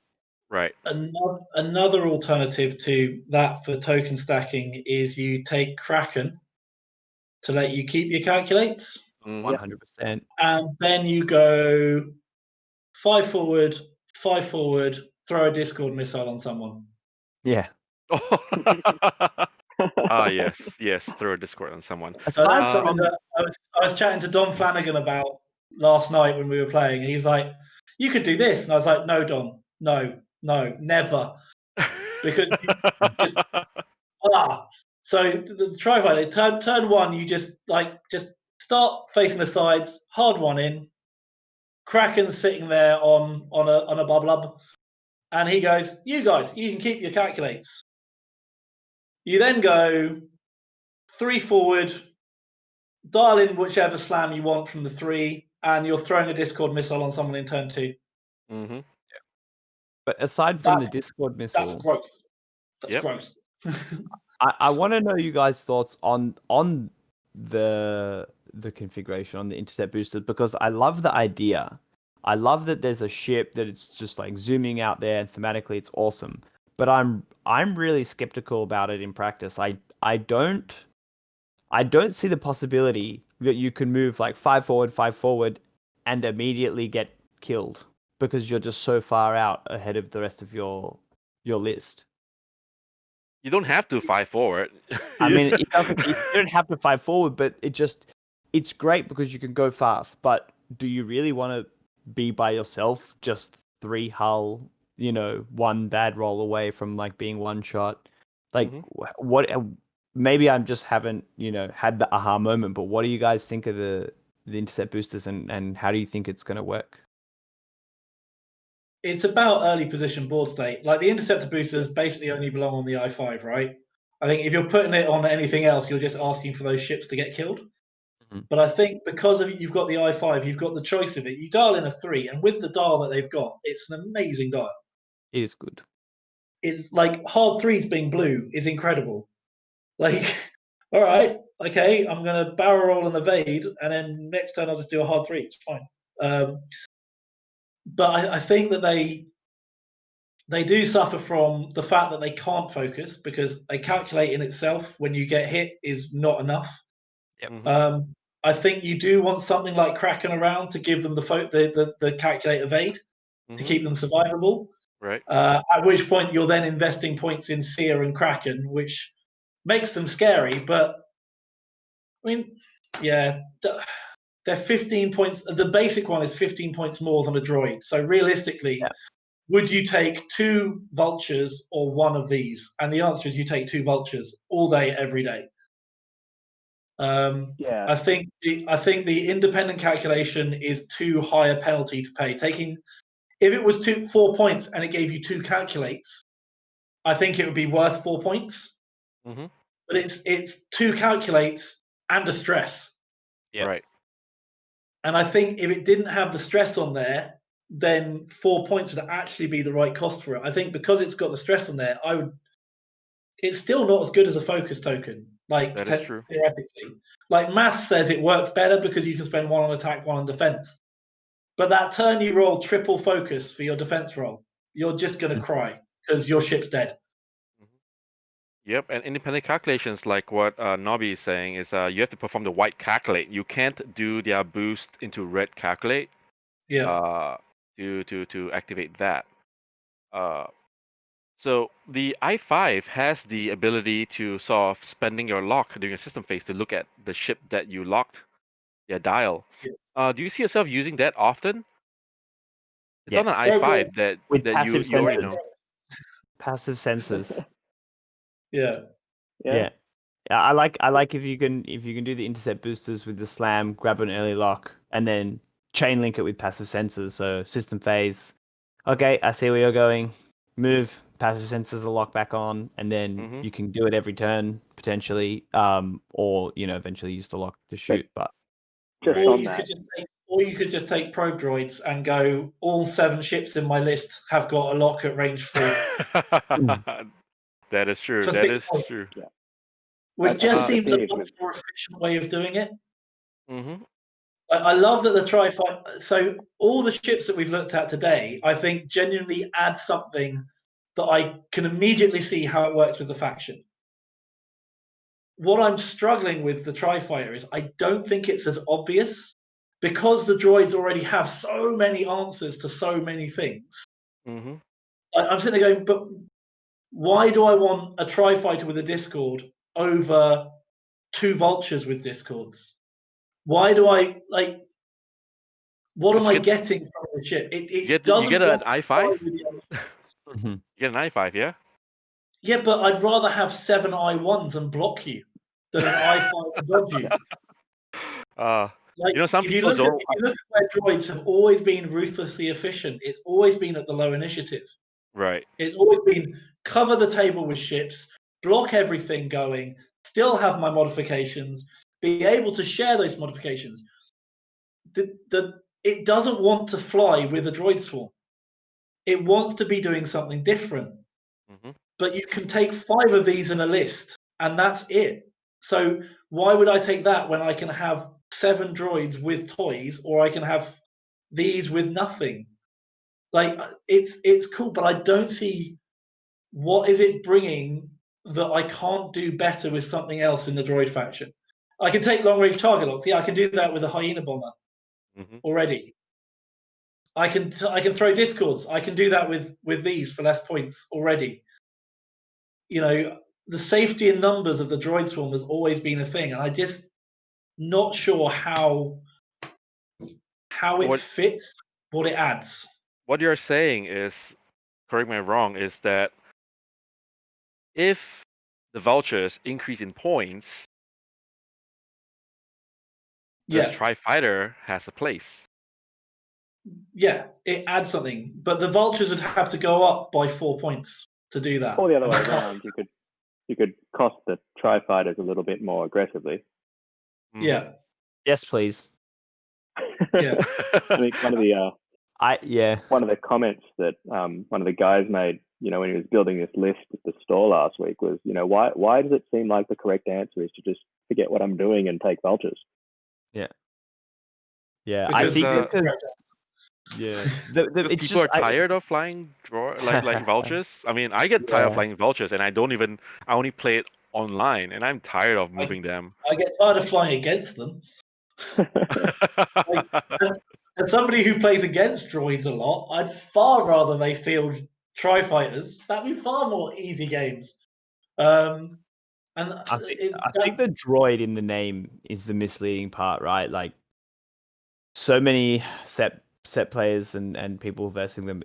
It's like, yeah, the droids, as you said, Phil, like they operate efficiently at low initiative, but the Tri-Fighter is not supposed to be flown like the Vulture is flown or like the Hyenas are flown. It seems like, I mean, just the network fact, calculations. It wants to stay with other I ships of know, its own I kind. know it's that's kind of where it's a bit underwhelming in its how it's been presented, just because the options for, like, what's the point of having an i5 with the network calculations when no other ship can match it and you only have two i5s? So Yeah. I agree. I think network calculations, I'm disappointed to see that as the ship ability. I really expected to see something a bit more aggressive and a If little it had bit the less HMP teamwork. ability, if it had the same ability as the HMP, I think it would be a phenomenal ship. Yeah, Ooh, that's a good point. and that's why Corey flies for HMPs. Yeah, it is a great Yep. ship. Well, it's Yep. not a great ship. It could do some great things sometimes, but Yes. it has issues. But I do like the HMP. Yep. Let's see. Are there anything that came in with the Tri-Fighter and Django, other than the ships themselves, that we have yet to talk about? Well, you've got a million crew and things on the Fire Spray. Mm-hmm. So you've got, obviously, we looked at Zam. You've got the new Boba. Slave 1 title, which is really, really good for 3 points. You've got Boba Gunner, who is cool, provided you're not playing X-Wing in 2020. Ow, Like, ouch. if Boba Gunner was a 1.0 card, oh my god, he'd have been incredible. Yeah, it's a bit frustrating. Django Fett himself as crew, I'm a little bit uninspired by, because it's spending a target lock to get the ability trigger, which just seems like, well, I've got to have target locks then. Mm-hmm. So, you know, yeah, like if Boba Fett was a 1.0 gunner, he'd have been incredible. There's no other ship in my firing arc. Great, this is triggering all the time.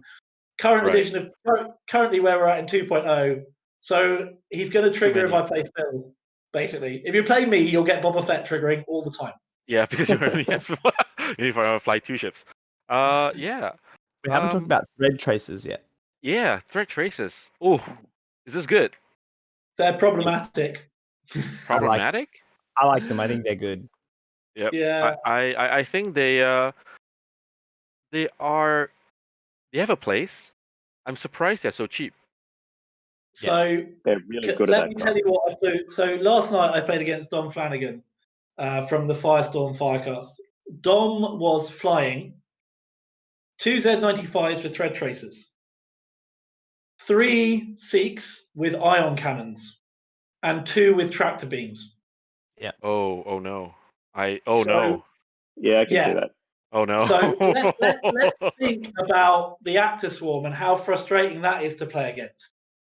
Let's add let's add another ship to it and give them target lock focus instead of just focus. Oh, that hurts. Yeah. That hurts. Two's Yeah. a bit, cheap. Yeah. Yeah. I mean, I'm Like- just thinking, Chuck thread tracers on what is the droid, the scouting vulture droid, right? That can give the calculate to somebody else Yeah. at range 3. Keep them at range 3, like all the way out the back. Put passive sensors on these AFROC things, right? So they're seeing the dials in the system phase. They passive sense, so they can either target lock or do the calculates. Give them the independent calculations, and then just get one vulture, which is not going to do any damage anyway, to thread trace or something, and then they just passive sensor their calculate and make it get 2 calculate tokens and a target lock. It's awesome. Like look at setting one of those with some HMPs.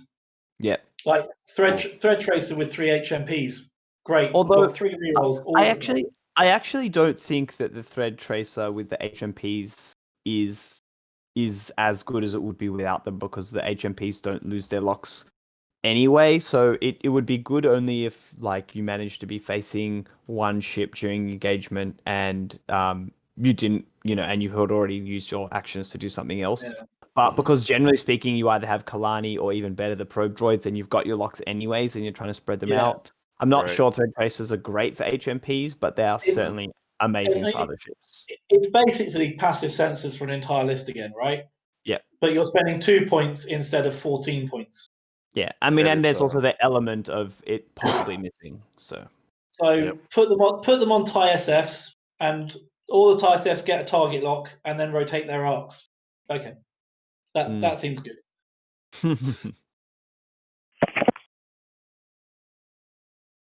So yeah, I mean, I think thread tracers have got a lot. It's a massively enabling card. If you think Hal Runner is 44 points to essentially give all of your ties a reroll. right. Thread tracers, you can get it for 22 points to give all of your ships multiple rerolls. Mm-hmm. That seems really good. Yeah, Well, I think I think they just saw it's not doing damage. It might not be used that much. Let's cost it low, but it's going to go up. It's got to go when up. it's an enabler in a generic list as well. Like it's Right. it's Oh, massively. yes. Hey, No, I mean, if you really want to piss someone off, bring thread tracers and 5 PAs. Or 4 PAs, because you'll need someone to have the thread tracers. But yeah, Oh no. Oh no. exactly. Now text with target locks. And I'll folks, take oh that. no, that's gonna hurt. But yeah. So, is there anything else that we want to chat? Is there anything else that you want to ask?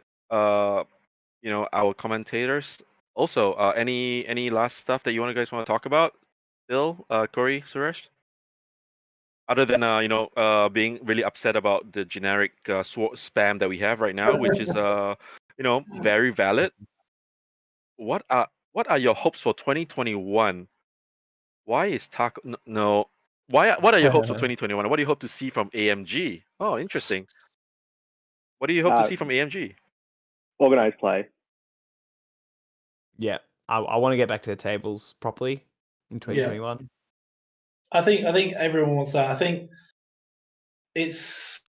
I can't see organized play being a thing in 2021. Maybe late in the year, maybe like September onwards. Like obviously the vaccines are coming, which is exciting.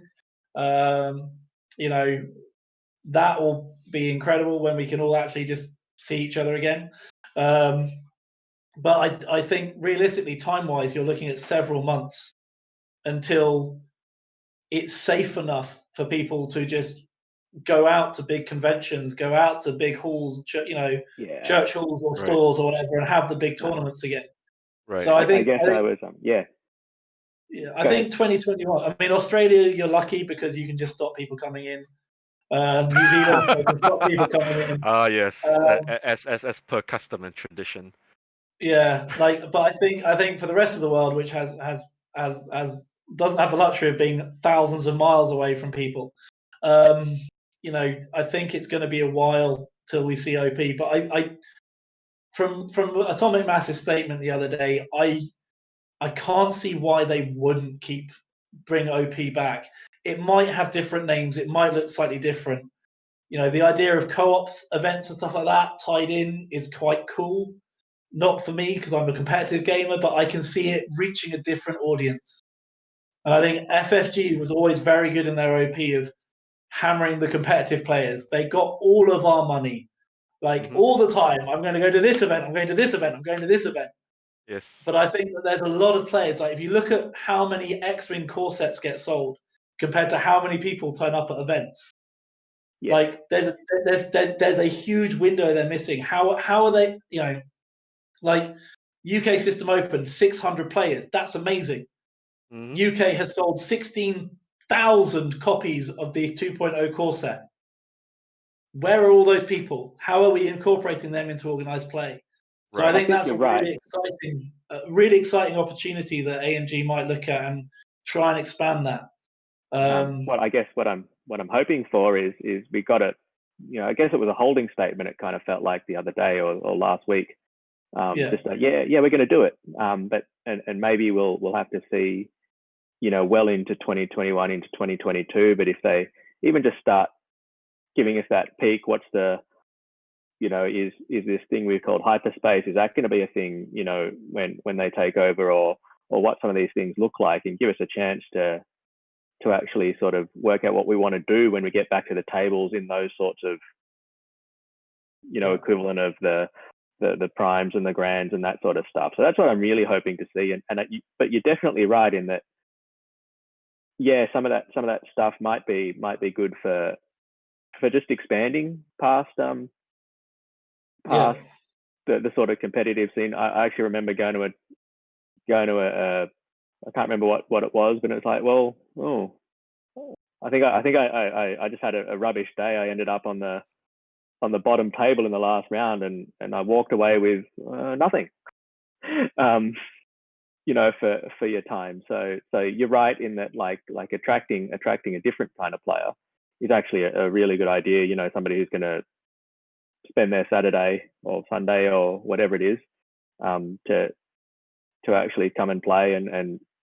But I think one of the things that really has kept X-Wing really, really strong in the community is the fact that you can just show up and you got the 200-point list, and you can play against anybody because everybody brings a 200-point list. So there's a sort of a balance there that I'm hoping that gets maintained between being able to just show up and play a game, and of course being able to show up and it's not hyper competitive, even though that, I think I probably lean myself towards, what you do in terms of, I get a lot of fun out of a competitive game, because the competition is part of the fun. And then it's also Star Wars and all that other stuff. So I reckon there's a balance there, and I'm just hoping to see if we can get a bit more of a peek behind the curtain as to what they're planning, to give us a chance to get ready for it when we can.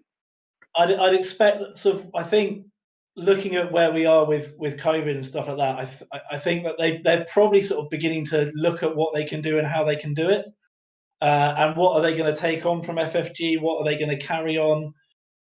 But I think there's all going to be in that temperance of, but we've got to look at this within the timeline of where is the world at the moment, and like there's no point telling us that they're going to do X, Y, and Z until they can say, and we're aiming to start it in October.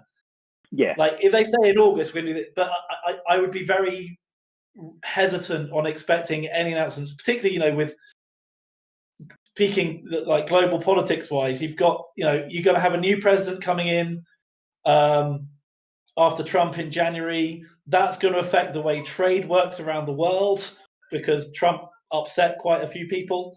You're going to have you're going to have lots and lots of things that are going to shift and change. So obviously FFG and AMG are both American-based companies, so they're going to have to look at the impact of things on their business. The other thing that I've always found with dealing with FFG is it's always been a very America-centric view. Like the way they release kits has always been for the American market. Like the UK market is a completely different model. The way we work over here is fundamentally different. I imagine Australia's probably got more in common with America because you're all so spread out. But I imagine Singapore's got more in common with the UK because it's a much more condensed population. And I think that it'll be interesting to see how they approach the changes in the US and how that will affect everybody on a bigger global scale, because they're aware they have a worldwide audience. How do they engage them all is going to be the challenge. Yeah, that's certainly true. Well said. Yeah. Yep. Corey, how about you? Yes. What do you hope from AMG? What do I hope? Well, I actually had my first game back at a table actually earlier today, which was great. But I was speaking to one of my friends who does not play X-Wing, but he plays Marvel. And I believe Atomic are the same company that releases the Marvel. That's right. It's their only game that they released. Exactly. So he was saying that the minis that they release for Marvel, they release hard and fast. So it's like 3 new minis a month or something like that. It's Um, 2 packs a month. Right. So initially I was like, oh great, more ships and quicker, possibly. But then thinking about it, I'm not sure that that would be great for X-Wing. So I'd like to know that X-Wing, what I want for 2021 is I'd like to know that X-Wing has a good, solid future and that there are products that are continuing to be released and a community that will be supported. Also because I've just started, my X-Wing experience from before lockdown to now is so different because I've been able to play X-Wing whenever I want as opposed to just once a fortnight. But I do worry that if they do end up releasing ships too quickly, it could affect the meta quite significantly. And something that X-Wing does so well is remain with a stable meta for 6 months and then it changes and you kind of work around it. But if you have a ship releasing every month, even every 2 months, I would be very, very surprised if they It'll be if they took on that mentality with this. So the things to bear in mind with Crisis Protocol, as a game, you only need one of each model because you can't have 2 Captain Americas. That's just not how it works. They have got the entire Marvel back catalogue of stuff to churn through. Yeah. So they've got all of those characters. And if you look at the MCU over the last 10 years, it's so established. There's so many characters. There's so much that they can produce that they understand that, sitting on stuff for 6 months when you've got that kind of mechanic, whereas X-Wing, you'll buy 4 T65s. You won't buy 4 Punishers because you don't need 4 Punishers unless you really want to paint him 4 times. So I think that there's a slightly different mentality in the game with that. And the other thing to bear in mind is that Marvel Crisis Protocol is a hobby product as well as a game product. So there's the painting of it. Anyone who's played Games Workshop games knows that picking up a pack of 10 models to paint as your hobby for that month is kind of a normal thing. And I think with Crisis Protocol, if I'm going, well, cool, this week I'm buying Hulk and Black Widow and Falcon. That's my hobby product for the month as well. So having a 3-month gap between buying 3 models and buying your next 3 models is a massive window of people going, well, what am I going to do for 2 months? Because I've painted the Hulk. I dipped him in green paint and he was done. Whereas I think with, and so therefore, like the release schedule, but if you look at what FFG's done with Legion's in a similar boat to Crisis Protocol. Legion comes out, you get 2 boxes a month every month. You'll get like a character box and a squad box every single month. There's something coming out for Legion. Whereas X-Wing and Armada have always had a much steadier, slower process. So I don't see why they would change that. Those models are established for the types of game that they are. fair enough. Again, good I point. work in the gaming industry. Yep. Yeah. Good point. Corey. Good points. Yep. I think that's all the time we have for today. Thanks again so much, Phil, for coming on board. Thank you for I'm having glad me again. we yeah, I'm so glad we managed to fix the times and all that issues there. Glad it worked out. Any I learned last a words, lot Phil? actually from you, Phil. Yeah. Any shout outs, Phil, for our audience here? A big shout out to a couple of groups. Firstly, the 186. Just without the support of the squadron over the last few months, this year would have been a whole lot worse than it could have been. Also, big shout out to the guys from Basingstoke, the Firecast guys, Dom, Phil, and Nick, who've been really good mates of mine for a long time. So thanks to them. There's so many people I could say thank you to. Like the X-Wing world has given me so much, and I'm so grateful for all those relationships. But yeah, that is true. That is true. Thank you guys for having me on. Yeah, of course.